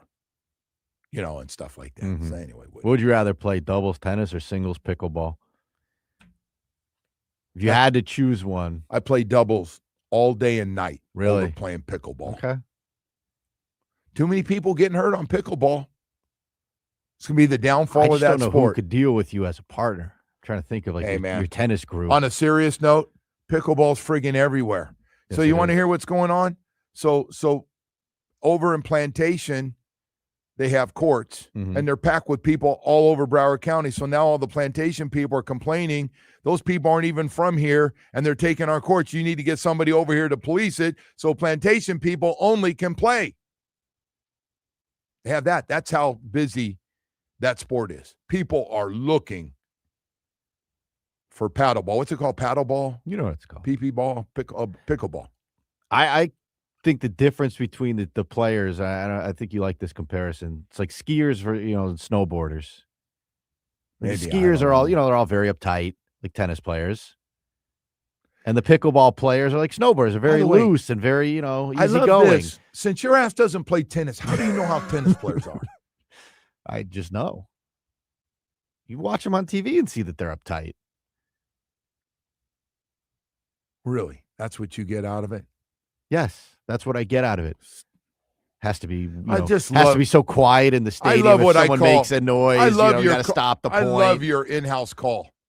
Don't ask me for tickets this year, jerky, to go out to tennis. I'll go sit on the side courts with you. Well, I don't ask anybody to go. I go sit by myself. I know you do. I go sit by myself for hours. Is that Joe upstairs sitting by himself? Yes, I'm okay with that. You and my uncle. Yeah, I got to find your uncle. Yeah, he's on the side courts. Go look for him over there. I'll see somebody. I'll go over there and go, hey, man, I've been watching Tennis Channel. This dude's good. No, you're a side court guy. I know that. She's great. She's a great player. Yeah, one sport is on the rise. One is, tennis not hurting. Stagnant at best. Tennis is not hurting. I mean, you can cut it down. The problem is they need stars. Like Alcaraz is a star. I don't know about the other guy. Let me tell you, the worst sport to watch on TV by far. By far. Don't say pickleball. Pickleball is horrible to watch. No, it's not. It's horrible. Sometimes it's on Tennis Channel. I got to turn it off. Okay. Says the guy who watches the Golf Channel. Pickleball is the worst sport to watch on TV. They had the Sacramento Open for some reason. I figured it'd be in Sacramento. Friggin' Sacramento can't get anything else. They got to have that Sacramento Open, Kings really? And the Sacramento paddle ball or pickleball or poo-poo ball, whatever they call that thing. Jimmy Butler's big into that. Oh, yeah, Jimmy. That paddle thing. Yeah, Jimmy, of course. Our man, Jimmy. Remember, he used to go to all those tournaments? Hey, I'd like to see Jimmy put up some big games when Steph Curry can't play. Hey, we got more stuff to get to here. Putting up big numbers. Yeah, just huge. What, 25 a game? He's playing well, yeah. I saw Steph got hurt, and he got hurt in the same game again. He doesn't want to play when he's not there. All right, man. Hey, man, I'm just fired up parting today. Shots before you head to New York. Well, there's a lot of stuff going on here, man. Big Christmas tree. There's a lot of stuff. I'm not going to see the Christmas tree. Will you stop with the Christmas tree? Rockefeller Center. You know what my Christmas tree, early Christmas is going to be, my first part of Christmas is to get a win against the Jets and come home. I don't care if it's 1 point and it happens on a last-second field goal. I just want to know that we're 6-7 going to Pittsburgh. That's all I want. Hey, kind of like talking about my good friends. I call it good guys. They're good guys. Harvey Cohn and Gary Judah. Hey, man, before I get into them, I want to talk to all the people out there. You can't help but see all the law firms that are on TV now. They're all on there talking about injury law firms and personal injury attorneys. And they walk in. They do some great TV commercials. One guy's got dogs and feeding his dog and keep them out of the heat. And another guy's doing this, another guy's doing that. It's great. It's nice stuff. I mean, I spent a lot of money. God bless them. But I always wonder, somebody told me that there's a lot of times when you go in there going, hey, I really like your ads. I would love for you to represent me. I got injured and was in an automobile accident and something happened at work. And you go, oh, no, no, no, no. I just do the commercial. But thank you. I'm glad you like it. Here, we're going to hand you off over there to one of those 3 attorneys. Matter of fact, pick which one you want. Like, no, man, that's not what you sign up for. You got Harvey Cohn and Gary Judah. You go in and you shake their hand and they come out and see you. I'm talking about the partners of Cohn and Judah Injury Law Firm, personal injury attorneys, same partners who handle your case from start to finish, no handoffs. Don't worry about an attorney coming around the corner, another one that works with them. More than 30 years of experience, big enough to go to trial and get you multi-million-dollar results, small enough just to call you back. See, they believe in communication and giving you updates to let you know how it's going. They understand you've been through something pretty serious. Go to ConanJudah.com and read the reviews. They'll tell you all you need to know about the personal touch and the success they've had. Go to ConanJudah.com, 866-FAIR-FEE, and remember this, they don't pay other lawyers to do the work you hire them to do.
everything. I mean, we were sitting at a position a couple of weeks ago where we really had to assess ourselves and band together to get us back on track. So, I mean, I think ultimately the goal for us as a program is to find a way to win. And there's no style points. There's no points for all this. It's find a way to win and win it together.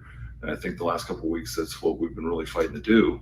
And I think too, like all the guys are each week just embracing the challenge to how did the game go? Where can I improve? And how can I improve myself to make sure I'm ready for this next opponent? Because this next opponent's going to be a challenge, like they all are, right? They've been playing really a lot better the last couple of weeks. So it'll be a challenge as we go on the road to play division teams. All right, Frank Smith, offensive coordinator for the Miami Dolphins. Both coordinators talking yesterday. I actually like the way they do assistants and coordinators talk and give you a chance to talk to the guys. And, hey, listen, a lot of guys are playing better. There's a lot of guys when this year started I didn't know if I'd want back as a fan. Well, I guess kind of a closer fan.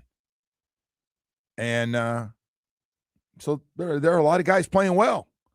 And honestly, there's there's a lot of different situations, and I'm aware of it. And, the Tua situation, he needs to play better, but right now they've been able to get away with it, and without him playing at top because they've got this running game. All of a sudden, Devon Achane has taken his game to a new level, and what is he, 3 or 4 or 5 top running backs in the league? Forget the numbers, just the amount of catches and yards he has and everything else. You know else, by the way, you know this, McCaffrey's having a hell of a year. First of all, he stayed healthy for the 49ers. They're winning a lot of games, but I saw he's got as many reception yards as he does running yards. So he's having a big season. We're going to have a lot of guys got a chance to get to 2,000 yards, which is a lot of touches of the football when you look at it. So anyway, Dolphins defense as keeping people out of the end zone, averaging just giving up the last 3 weeks about 2 touchdowns a game. And the running game has been as good as I can remember from one guy, and it's no secret. We're going to pitch it. We're going to run most of it out wide, and people haven't been able to stop it because they are blocking it.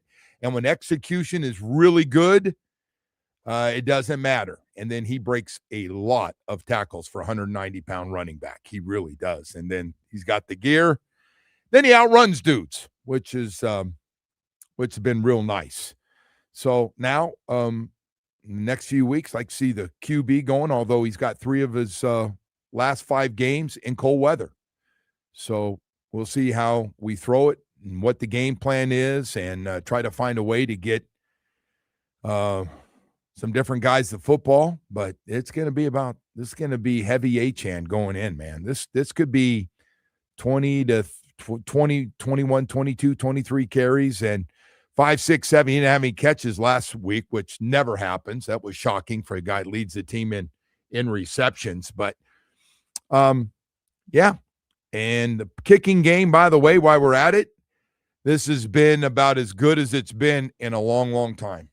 When you've got your punter and your kicker have been as good as they are right now. Just having great, great years.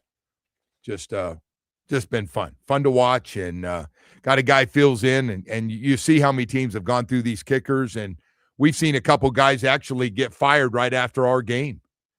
Recently, we saw the Washington kicker lose his job after the game. We saw the Saints make a change before our game. They got rid of their kicker. So a lot of guys are losing their jobs, and then we got a guy comes in and fills in for Jason Sanders, and he has just been lights out good. You couldn't ask for a guy coming in to play that well.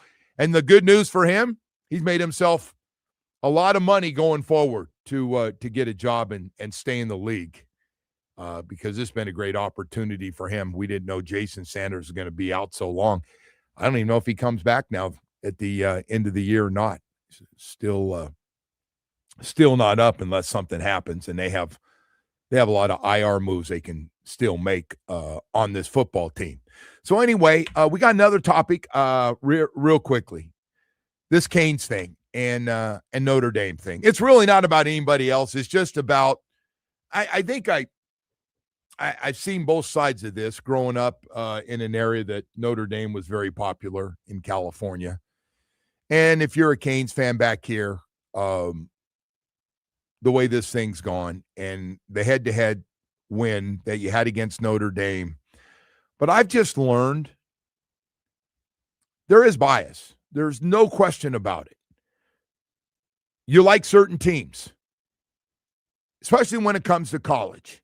You like certain teams and you don't like certain teams. Whether it's something that's happened in the history of the game, whether it's their head coach, whether it's something happened, and then you kind of grow up that way with your family, either liking or disliking somebody. So I'm listening to the overnight guy, and he's talking about Notre Dame. I don't know if he sounded like he was a Notre Dame guy, talking about this whole thing, and he just needs BYU to lose, and Notre Dame's in. But Miami's not in no matter what, because Alabama should stay in it no matter what happens. So I don't know what's going to happen. I do feel like it's a long shot before we get to this games, and not to ruin your weekend if you're a diehard Canes fan and hoping, because it is human beings that are making decisions. A couple of them might change their mind on what they see and go, the more I think about that Canes thing and that head-to-head, and they have played really well the last month, maybe we should let them in the tournament. Better known as the playoffs. I just don't get that feel. I don't get it when the committee leader comes out and when he's talking, we'll reevaluate everything after the conference championship games. I don't know. Listen, Alabama's going to have 3 losses. They're playing in the SEC championship game. I think the SEC gets the benefit of the doubt on everything because of the most powerful conference there is in college football. Matter of fact, you should not be surprised if the SEC and Big Ten take 8 of the 12 positions, at least, coming up. That leaves 4. And all of a sudden, head-to-head early in the season, because they're in a unique situation with the same record, doesn't seem to mean as much. It's about, they've won all these games in a row. I know they've won a lot of games in a row. I know they haven't lost since Texas A&M, but they lost to Miami head-to-head.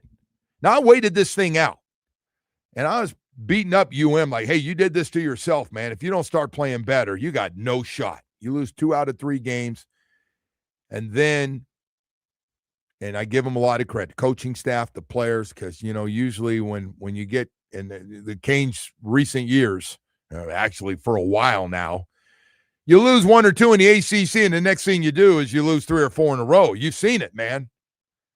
And these guys went out and kicked ass for a month. They went out, and you look and you go, wow. I think after that Pittsburgh game, I think most Canes fans and most college football fans who are fair and honest step back and you say, man, they're good everywhere. Hell, they're better on defense than they are offense. And offense, pretty good. They got a quarterback can win. They got really good weapons. They might have the best freshman in the country. They got 3 first-round picks most likely on the team. They got a defense and line of scrimmage. This is the best it's been on line of scrimmage in years. Stopping the run and being able to pass protect and run well enough to, I don't want to get carried away. Pass protection, though, they pass protect as well as anybody in the country. That pass protection, I see why quarterbacks are going, and I don't know which one it's going to be. I believe there's a transfer portal quarterback on his way, though. I do. I don't think, and I feel terrible for every quarterback that's on that roster because a lot of them were heavily recruited by a lot of schools, and they're going to go, really like your potential, but we haven't seen enough. It's not their fault. Because now, if you do have a big lead, you need a bigger lead, so you keep your quarterback into the very end of the game and keep throwing the ball because you got to run it up to keep up because everybody else is running it up, and it's a tight ball game. Of course you're going to keep your quarterback in. So the backup quarterback doesn't get to play unless somebody gets hurt. So you never get a chance to really get better. You can't just do it in practice. The game's a completely different situation, especially for a quarterback. So, yeah, I believe personally, and by the way, as soon as they get a transfer portal quarterback, that equals 2 guys leaving.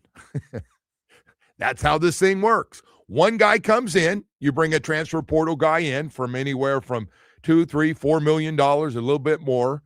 They all know that means he starts because he's been playing somewhere else in a Division I program.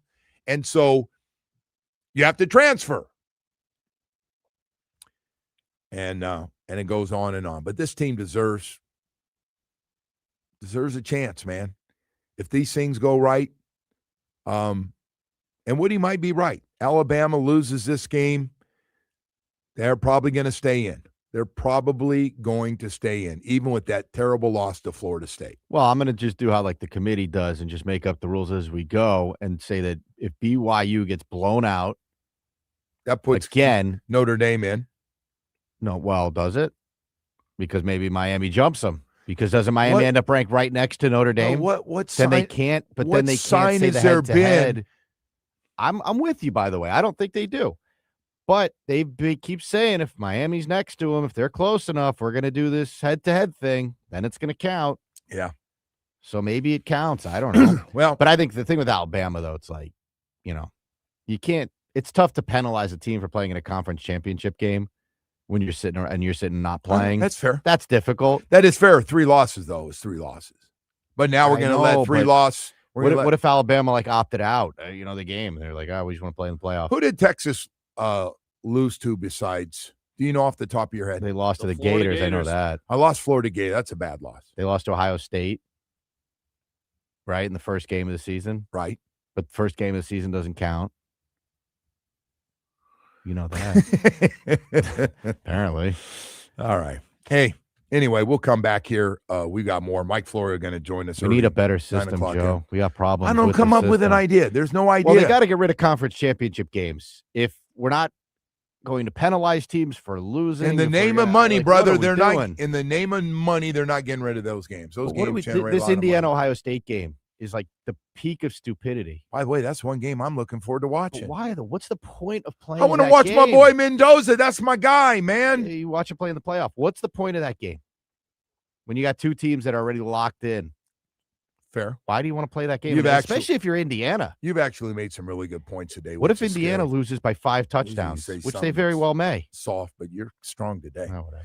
Hey, man, we got to go to break here. We got a lot more stuff to get to here. We're running a little bit late, Lynn, and it's your boy in the other room, Woody. It's not me. Hey, the main man, Anthony Caliendo, he's on time for everything. I'm talking about Anthony Caliendo at the Business Broker Experts, is the best business broker in the state of Florida. Man, are you tired of the stress of this company and business? Are you tired of the headaches every day? Are you tired of just being tired and complaining to your wife every night when you come home? She goes, please sell it. Please call Anthony Caliendo, the main man, and sell your business. Come up with a game plan, and let's do something else. The main man has a results-driven, not talk-driven approach to position your business to attract serious buyers and sell for top dollar. Matter of fact, he got a lot of people from the New York area that are moving down here that have called him looking to buy businesses just like yours. They're coming down here. They want to have your business. That one you put a lot of time, effort, and sweat into. Hey, man, there is freedom after business ownership, man, and they've got a program for you that is perfect to get you the maximum amount of money so you can feel good. Hey, what are you waiting for? Be a value builder with the Biz Experts Advisor Program. The main man will determine your business real value. Correct?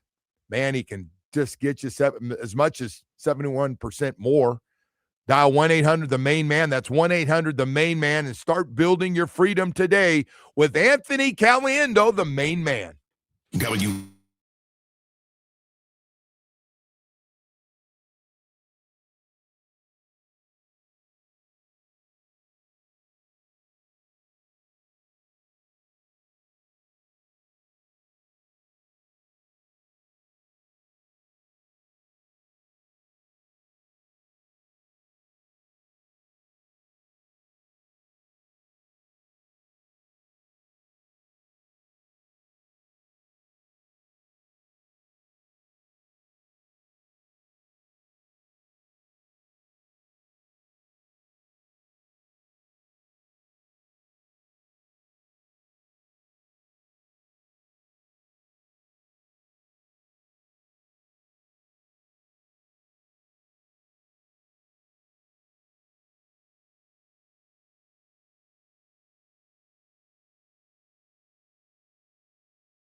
Football Report, sponsored by Tito's Handmade Vodka. Tito's Handmade Vodka is America's favorite vodka for a reason. Distilled 6 times, so it's just right. Tito's is known for great vodka, giving back and doing good for dogs. Distilled and bottled by 5th Generation Inc., Austin, Texas.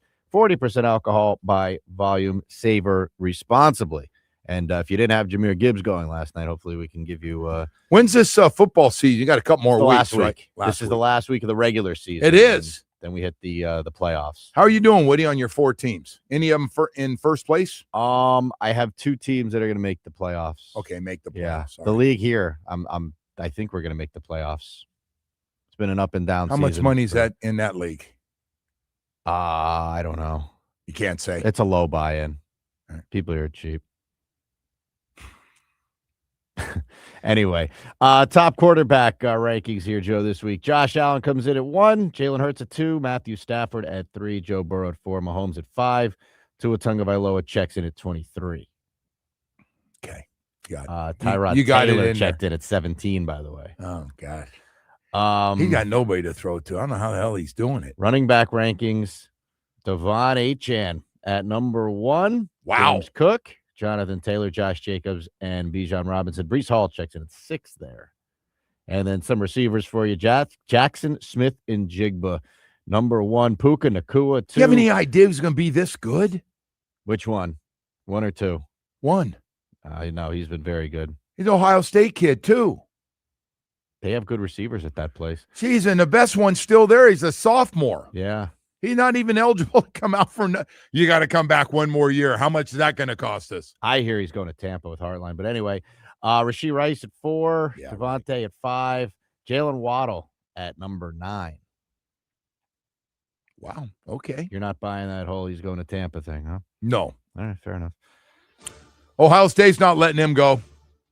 Jeremiah, another good year, kid. 2 years, you've been maybe the best wide receiver in college football. All right.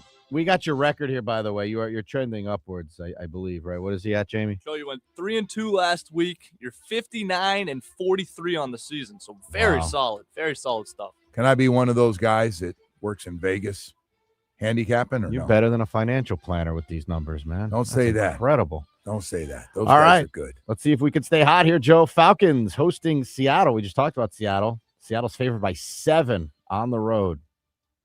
Seattle. All the way. I think Seattle's one of the 3 best teams in football. Excellent game here. 1 o'clock window. Bills and Bengals from Buffalo. Buffalo favored by 5.5. Oh, man. I got to go with Buffalo because really? I think the Bengals home. win this game outright for some weird reason. I don't know. So Joe has played well there and has knocked Buffalo out of the playoffs. Buffalo's when shaky, playing there. man. I know Why they are. shaky? They don't look like the last couple years. I agree. You want to skip Browns and Titans? Yes. All right. Let's go to Bucks and Saints. We saw the Saints last week. This game's in Tampa. Bucks are favored by 8.5. I'm going to go Bucks big. Good game here in the 1 o'clock window. Jags and Colts from Jacksonville. Indy favored by 1.5 on the road. Both teams at 8-4. Colts are 2-3 on the road. Oh, I got a vision of Trevor throwing picks. Oh, God. I'm going to go a home team. I have to go home. Jacksonville. All right. Last 1 o'clock game, Ravens and Steelers, couple of 6-6 teams from Baltimore. Ravens favored by 5.5 points. Yeah, I'm going to go Baltimore. Okay. That Pittsburgh thing's a mess. You want to skip Broncos and Raiders? Yeah, there's no reason to talk about that. Packers and Bears. This is a good one here. 9-3 Bears, 8-3 Packers, 425 from Lambeau in Green Bay. Packers are favored, get this, Joe, by 6.5 points. Bears got one more win than they do. I'm gonna go Green Bay big. Yeah. Really? Yes, sir. Huh.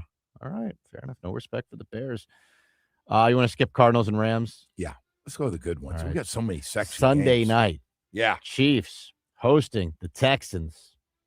Chiefs at 6-6, Texans 7-5. KC favored by 3.5 points.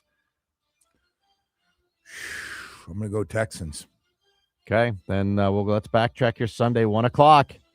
The New York Jets hosting the Miami Dolphins. What's the spread on this? I can't wait to hear it. Miami is favored by 2.5 points. Yeah. I'm gonna go Miami in that game. There's a surprise. I think my record's pretty good on the Dolphins right now. I got off to a Really? slow start, but I think it's been strong. Your record overall is good. I think your Dolphins record's shaky. But why do you think? Let me ask you, who do you the think? Dolphins are going to win. Okay, exactly. Actually, you know what? First of all, I'm not betting this game. I would completely stay away from this game. I have no idea how they're going to respond in that weather, man, to be quite honest with you. That's the best thing you can do is weather, not the fact that Garrett Wilson is out, their best receiver. Well, it hasn't mattered, Joe. By the way, look who they played last week, and they were missing guys. Rod Taylor's got nobody to throw to. He got a bunch of guys. Mason Taylor's by far his top guy at tight end, and veterans, there's nothing there veteran. There's no veteran numbers on that team. Well, let's do some math here. Who do you Brees think's Hall's better? been pretty good. Now, Brees Hall's always pretty damn good. Saints or Jets? Who do you think's a better team? Saints are a 2-win team. Jets are a 3-win team. Oh, that's real close. I can't call that shot. Dolphins got very close to losing that game last week. I know they did. I saw what they did. So you go on the road. You're dealing with the elements that have not been kind to them. So this is not a slam dunk game. You know what's crazy? I know we got a lot of stuff going. Justin Fields, he's injured, so it doesn't matter. He's got 7 touchdowns, 1 pick. He's run. I think he's got more yards than just about any quarterback in football. He never plays. He had a bunch of them against us, actually, in that week 4 game. Anyway, what else? What do you got? Anything else? Or is that it? That's it, man. No, you're all picked out here. Right. So we'll see how you did. Nothing like being picked out before we jump on this 9 o'clock hour. By the way, Mike Florio from Pro Football Talk is going to join us. You think Mike Tomlin gets fired? By the way, your thoughts, just real quick, yes or no? I agree. I think they're going to have. They're going to have a losing record, though, too. I don't think he's going to Penn State. I don't think Penn State. Oh, Ben Roethlisberger. Those guys are telling. I think he's I don't a know great if that's NFL his coach, shot, man. I just don't think you're like a lifetime head coach in the NFL and you just go to Penn State and start recruiting young guys and got to get involved in money. I don't think he wants to do that. Hey, real quick, if the Dolphins happen to have a vacancy, would that be a guy you'd be interested in? Oh, I think a lot of teams are. Okay. I think he just needs a fresh start. Yeah. Yeah, I'm with you. I think he's a good coach. Although they're accusing him, they're saying, hey, man, he was too easy on the veterans and let him get away with a lot of crap. And you're like, oh, not that. Hey, I got to tell you, man, time to tell you about something very serious for men. Very serious during the holiday season or any other time. The best gift idea I can give you has to do with men and their health and their energy level and their sex drive. I can't do any better than that. Atlantic Men's Clinic wants to let you know, I've been going there almost 2 years now. My results have been fantastic. I'm a believer, and I've seen what it can do for you. I had low T, full-blown low T, and full-blown ED, meaning my energy was shot. I went to 265. My sex drive was gone. I was making excuses for myself. My wife was making it. It was terrible. The whole thing was just terrible to go through. And if you're going through it right now, I want to let you know it doesn't have to be that way. Atlantic Men's Clinic put you on a program. You get the testing done, the PSA test, take a look at all the numbers, and then, bam, their experts go, here's the program. Congratulations on the success you're about ready to have with having your energy back. Now you start losing weight. Your sex drive is back. Your wife's going, what the hell? Did I get more attractive? Oh, my gosh, there's a lot of good things going on, man. I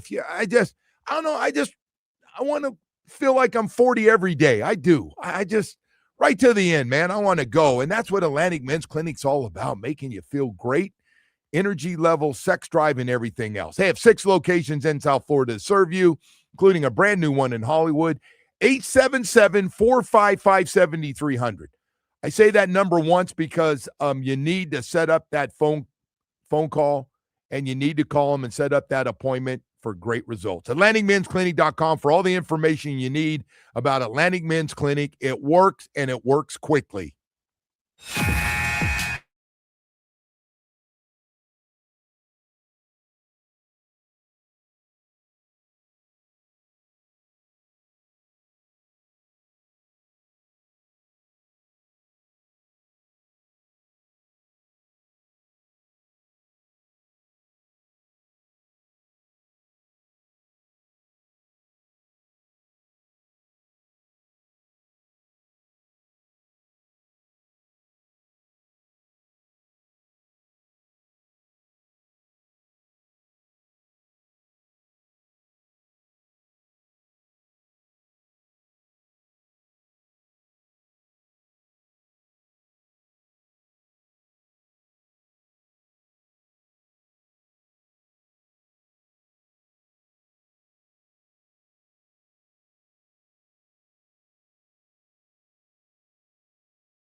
Sunday is brought to you by Doral Kia, home of the price seats, our lowest price. Visit us at Doral Kia or DoralKia.com. Starting with the Panthers, who fell to Nashville 2-1 in overtime. Next up, the Cats host Columbus tomorrow at 3:30, and the game can be heard here on QAM. Over to Hoops, and the Heat will be in Orlando tonight to take on the Magic. Tip-off is at 7. That game can be heard on QAM as well. And tomorrow, the Canes will host Southern Miss. Tip-off is at noon from the Watsco Center. Also, you can catch that game right here on QAM. Finally, the NFL Week 14 began with the Lions beating the Cowboys 44-30. The Dolphins will head to New York on Sunday to play the Jets. The Joe Rose Show continues now. A little taste of some of these big guys coming out and hitting them. Like, all right, you think you're going to run around our guy? How about if you get a little taste of Landon Dickerson coming right down your throat? The throw to Ayuk inside, touchdown. Samuel leading the way. Ayuk comes inside of him.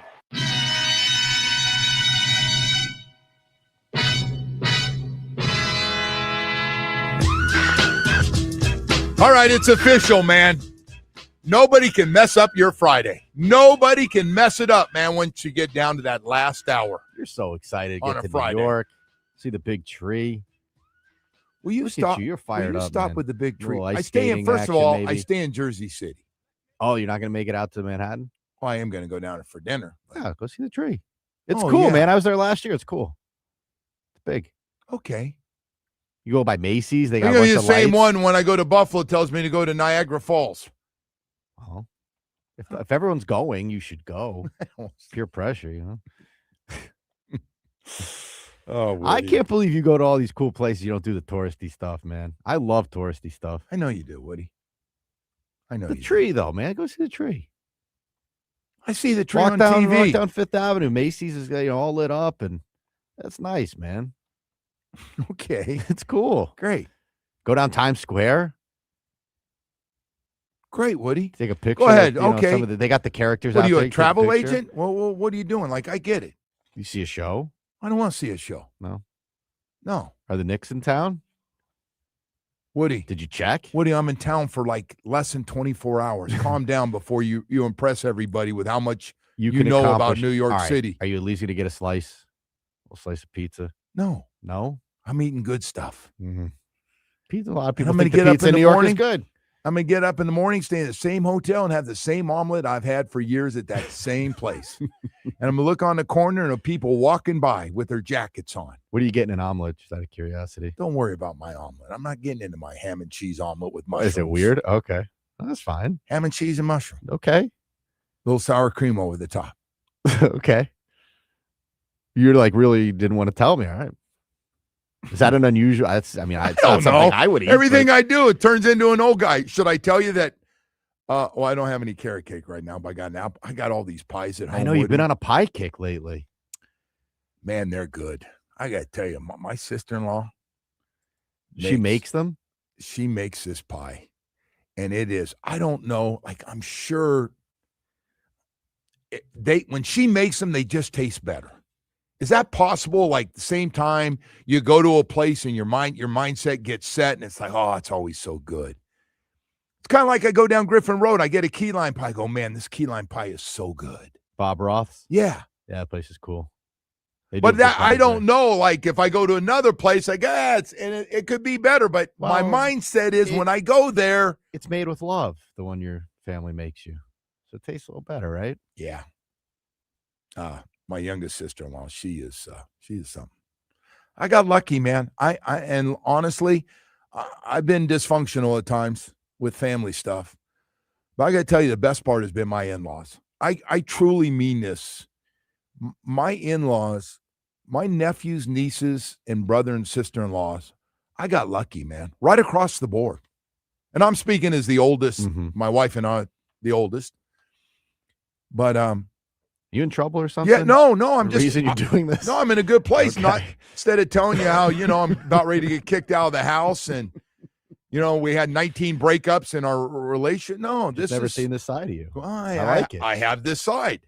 It's kind of nice. We've got Mike Florio from Pro Foot. You're not doing well with all the nice This stuff. is good. You're reflecting on family and stuff right before you go see the big Christmas tree.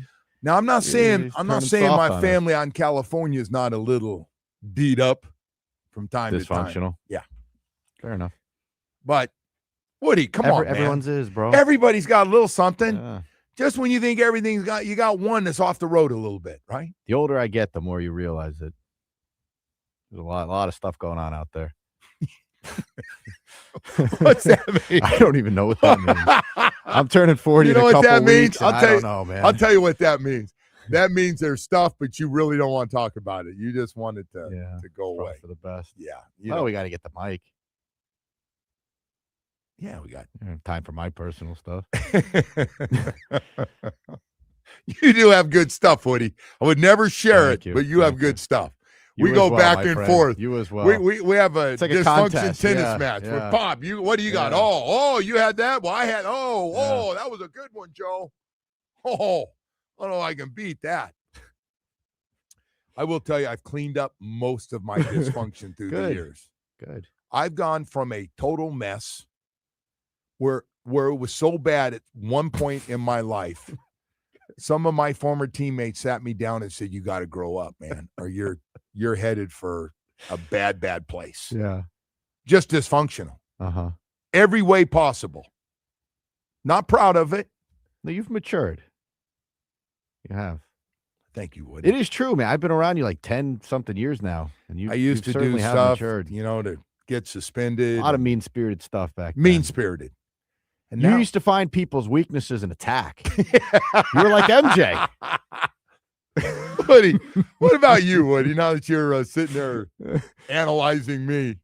You know me. I kiss ass and I leave right when the show's over. Hey, look, you smart guy, and you go to all the events around here. I do go to the events. You're good about that. There's nothing the food wrong. was great at the Thanksgiving thing, and I didn't even get sick. So it's a shot. It's not a shot. Hey, listen, It's just a weird thing when you're eating all this homemade stuff people bring in. Mike Florio from Pro Football Talk is going to join us next. Stay with us. We've made it easy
It's time to head out to the Toyota of Hollywood Hotline Shop. Over 2,000 Toyotas on sale at one location, Toyota of Hollywood on 441 between Hollywood and Sheridan, toyotaofhollywood.com, Joe. All right, let's go right to him. Mike Florio from Pro Football Talk joins us, and, man, we got all kinds of stuff going on here.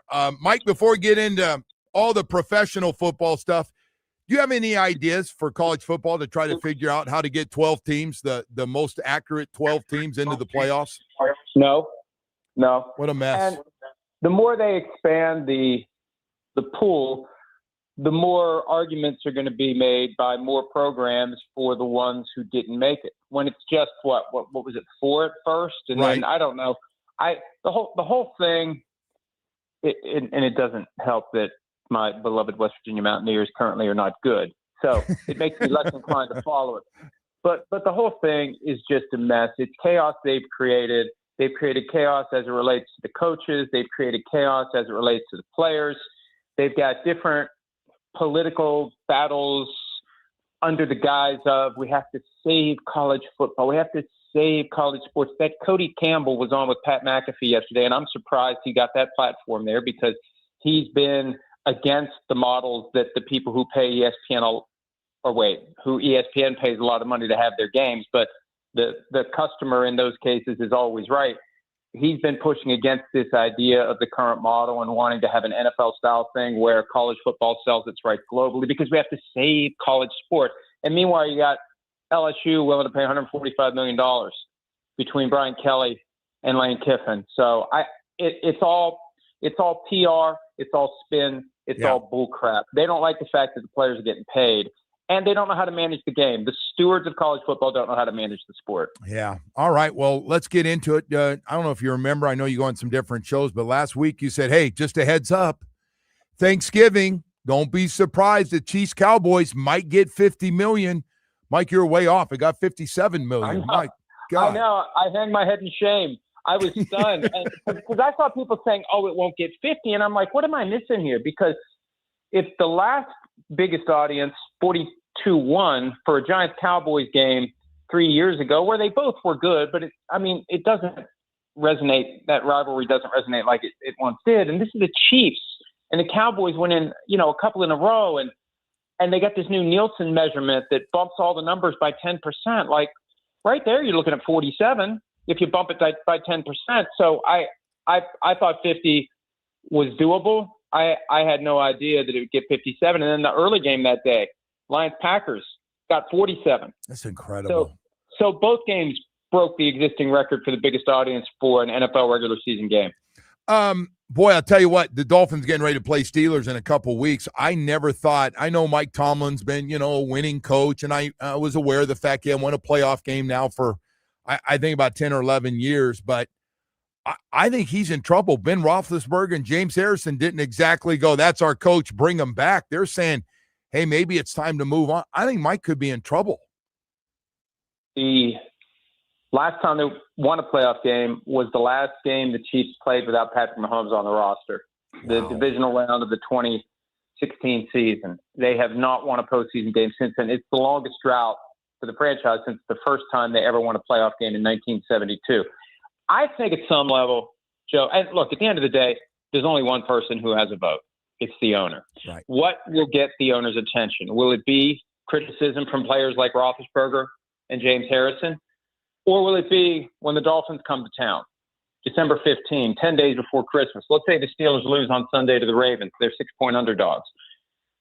What if people just don't show up? And what if those who do only go so they can chant fire Tomlin, so that they can boo during the iconic renegade moment that typically gets the team lathered up to pull out a victory? It could be an ugly scene in 10 days in Pittsburgh. And what will it take to get Art Rooney to make a change? And there's one big factor to consider here. Art Rooney was born in 1952. The Steelers had like 6 different coaches by the time he was 16. And once they hired Chuck Noll when he was 16, they've embarked on this, what is it now, 56-year run of stability. If you pull the pin on moving on from Mike Tomlin, what happens next? Number one, who's the next coach? And number two, if he doesn't work out, are you going to give him 10 years before you acknowledge it? Like, there has to be at some level, and I think this is like psychological, deep-seated stuff, but he grew up as the grandson of the founder of a team that had always been horrible. When Chuck Noll arrived, everything changed. And I think Art Rooney has to be fearful that he's going to be the one to make it go back to the way it was. You know, they say sandals to sandals in 3 generations as it relates to money. It could be, you know, dysfunction to dysfunction in a couple of generations for the Steelers as it relates to being competitive and competing for championships. You know, Mike, that George Pickens trade, I had no idea that thing was going to be – he was going to be this good in Dallas. He didn't have a great game last night, but overall, over 1,000 yards and 8 touchdowns. He'd been late a few times, but I'm guessing Dallas had a pretty good idea and said, don't let that affect anything. He's a frontline receiver. What a great trade. Got to give him credit. Well, and look, the biggest factor that caught my attention when the Steelers traded for DK Metcalf, okay, this is a guy the Seahawks never properly used. And the Steelers had George Pickens, and they never properly used him. So now they're going to pay market value for the first time ever to a guy who's never played for the team before. They've never done that. They reluctantly give market value to their superstars who they have had in the organization for years. They never just open the door and say, here's $35 million a year. And it just shows that they look at how they're using Metcalf. They're not using Metcalf. No. They're not earning he's not earning the $35 million, and it's not his fault. They're not using him the right way. But I'm troubled with Pickens last night. He seemed, and I love studying the demeanor of players. It's usually quarterbacks during games, but Pickens seemed disinterested last night. There was one play where he ran a route and he didn't really fire off the line, and the ball came to him and he didn't make the catch. And you could see afterward Dak Prescott jawed at him a little bit. They need to keep his head in the game every game. And for whatever reason, last night he wasn't his usual self. And with each game, we're getting closer and closer to, the expiration of his contract. So he's got every reason to be locked in every single game as he gets closer and closer to his payday.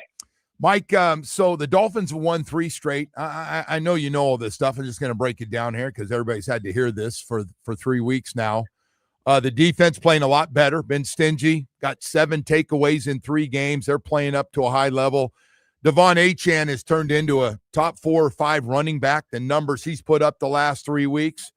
The kicking game's been great. The punter and the field goal kicker have been outstanding. Tua is the only thing struggling in his area, the passing. 501 yards in 3 games, 2 touchdowns and 3 picks. And they're saying all fundamentals and footwork and his eyes and, when to slide and not. He slid a little early at the end of a game and ended up getting stopped on 4th down. I'm just curious, I don't know if this stuff's going to get any better the rest of the way. They've been able to win tight ball games. 2 of them weren't real pretty in the 4th quarter. The Tua thing, and I still believe coming back, he's our guy no matter what happens the rest of this year. $54 million fully guaranteed next year. There's no way out of it. I think that if Mike McDaniel saves his job, and it looks like he will, even though it could get very awkward if the GM who is hired, because every GM who gets hired has in his pocket a list of names of coaches that he would hire when he becomes a GM. And if Mike McDaniel's name isn't on that list, well, we got a problem, right? And then the question becomes, when can the GM fire the coach and bring in his guy? And I'll give you the best example of it. When Bob Quinn got the GM job in Detroit, Jim Caldwell did fine, but Bob Quinn was bound and determined to hire Matt Patricia. So Caldwell got fired when he shouldn't have been fired, and in came Patricia. If McDaniel wants to save his job, he's got to be fully on board with drafting a quarterback next year and working on an alternative to Tua and committing to the idea that next year is Tua's last year, unless Tua just tears it up next year. We can't do the kid gloves anymore. We can't worry about how he's going to react. The response to the and I don't want to suggest Brian Flores did anything wrong. His style didn't work with Tua, and it created a lot of friction and problem for Tua, and that's fine. But they went the other direction and they tiptoe around Tua way too much. They picked up his 5th-year option when I didn't think they should. They gave him this massive contract when they didn't have to, when he was entering his 5th-year option. They're so worried about keeping the guy happy because they think if he's not happy, he's just going to implode. And I mean, come on. At some point, it's big boy football, and if you don't perform, you're not going to be the quarterback. And And maybe if he gets that as a little bit of a red hot poker, off he goes. So either way, you got to be developing someone else, because you got to be thinking about 2027 or during 2026, making a change from Tua to a new guy. So does this hold back if they do open up this general manager job? If they do, does this hold a guy potentially that knows he's a top-notch GM or is going to be from keeping this job down here? Could that be a reason a guy goes, I'm not doing that for a year. I don't want him around, or the guy suck it up for a year if he knows that's the situation and he can build from there? Yeah, it's so funny when one of these jobs comes open, the people who rely upon the flow of information being handed to them by teams will say, "Oh, it's a great job. Oh, it's you know," and you can set your clock to it. It's, "Oh, this is a great job. A lot of people are going to want this job," and it's just fluff. It's just crap. Look, you're going to have candidates who have options, and ask yourself this question objectively. Set aside any allegiance to the Dolphins. If I have options, and my options are, I can go to a place where I get to hire a coach, I get to find a quarterback, or there's a quarterback there who I like. Am I going to go there, or am I going to go to the place where the quarterback is part of the problem, big part of the problem? This is not a head coach I would have hired. I've got to preside over a year of whatever and hope they don't perform so well that I'm stuck beyond a year. When Jerry Angelo became, and I'm going way back here, this is a deep cut. I think if I recall correctly, when Jerry Angelo became the GM of the Bears, it was either Jerry Angelo or the next guy. Dick Duron was still the coach, and they had a really good year, and the GM was stuck with Dick Duron. Like that's the problem. So yeah, if you have options, you're not going to opt for the situation where it's an arranged marriage with the head coach. You're stuck with the quarterback for a year. I'd rather go somewhere else. Yeah, that's Oh, and I'd like to have the owner in the building every day too. That's another factor. Hey, so I got to ask you, Jackson Dart. I love everybody who's going back and forth, and some radio talk show hosts were saying it was a cheap shot, and I'm screaming, going, "Are you kidding? The guy's running down the sideline. You get a chance to drill him. He's stupid for not getting out." What's your take on this old Jackson Dart thing? Well, 5 years ago, the folks in Kansas City wanted to cancel me and or kill me because I said after the AFC Championship, which featured a play from Patrick Mahomes where he did a slow motion run through the defense, weaving, and they all were kind of like, what do we do? What do we do? We can't hit him. We can't hit him, because everybody thinks if you hit the quarterback, you're going to get a 15-yard penalty. I said after that game, hey, the 49ers need to just go hit him. And if you get penalized, you get penalized. But you can't let him run around you and through you. It's football, and when he decides to be a runner, you got to hit him. And the folks in Kansas City were up in arms, and I was saying, he's saying you should go injure Patrick Mahomes. Yeah, no, I'm saying you can't worry about getting flagged. Once he becomes a runner, you got to go hit him. And that's what Christian Ellis did on Monday night. And here's the rest of that story. The team that Patrick Mahomes did the slow motion pinball routine through was the Tennessee Titans. The coach of the Tennessee Titans at the time was Mike Vrabel. So I'd say he's learned a lesson about kid gloves when it comes to quarterbacks who run. And like, Jackson Dart, like, somebody's got to sit him down and have the hard conversation with him. That extra step you gain isn't worth being out for the rest of this game and missing the next game. Tua's been there. 2010, Rex Ryan brought Joe Girardi, who was then the Yankees manager, to practice middle of the season to try to teach Mark Sanchez how to fly. It's always an issue. There's always one guy that is too competitive for his own good and won't back off and do the smart thing to keep himself healthy during the game, and has to learn how to do it. I got news for you. He doesn't change that career. I know he called it soccer. This is not soccer. And, and he's trying to play the tough guy act. And that's my personality. That bravado is good for no one. It is good for no one. Like, they got to grow up from this frat boy mentality that kind of descended on him and Scatterboo. Omar Kelly told me this on PFT Live a couple of months ago. Like, the first 3 years of a guy's career in the NFL, they don't think it's a business. Like, it's an extension of, and college football is a business now too. But for your first 3 years, it's like, this is my team, and we're playing football. And after about 3 years, you realize you're going to get chewed up and spit out, and you better take care of yourself, because nobody else is going to give a crap. You're a piece in a large football machine that is eventually going to be replaced, and they're going to pull it out and they're going to cast it aside and they're going to put a new piece in. And, I think that Jackson Dart needs to think of it that way. Cam Scadaboo needs to think of it that way, or neither of them is going to be in the NFL for very long. That's a great call. Hey, Mike, thank you, man. Have a great week. We got a great weekend of games. It's going to be a lot of fun. Thank you. Awesome game. Thanks, buddy. All right, Mike Florio from Pro Football Talk. Hey, we got more stuff. Chris Perkins going to join us. We're going to talk about the Miami Dolphins and some of the young guys coming up next. The Joe Rose Show is presented by Loctite Windows.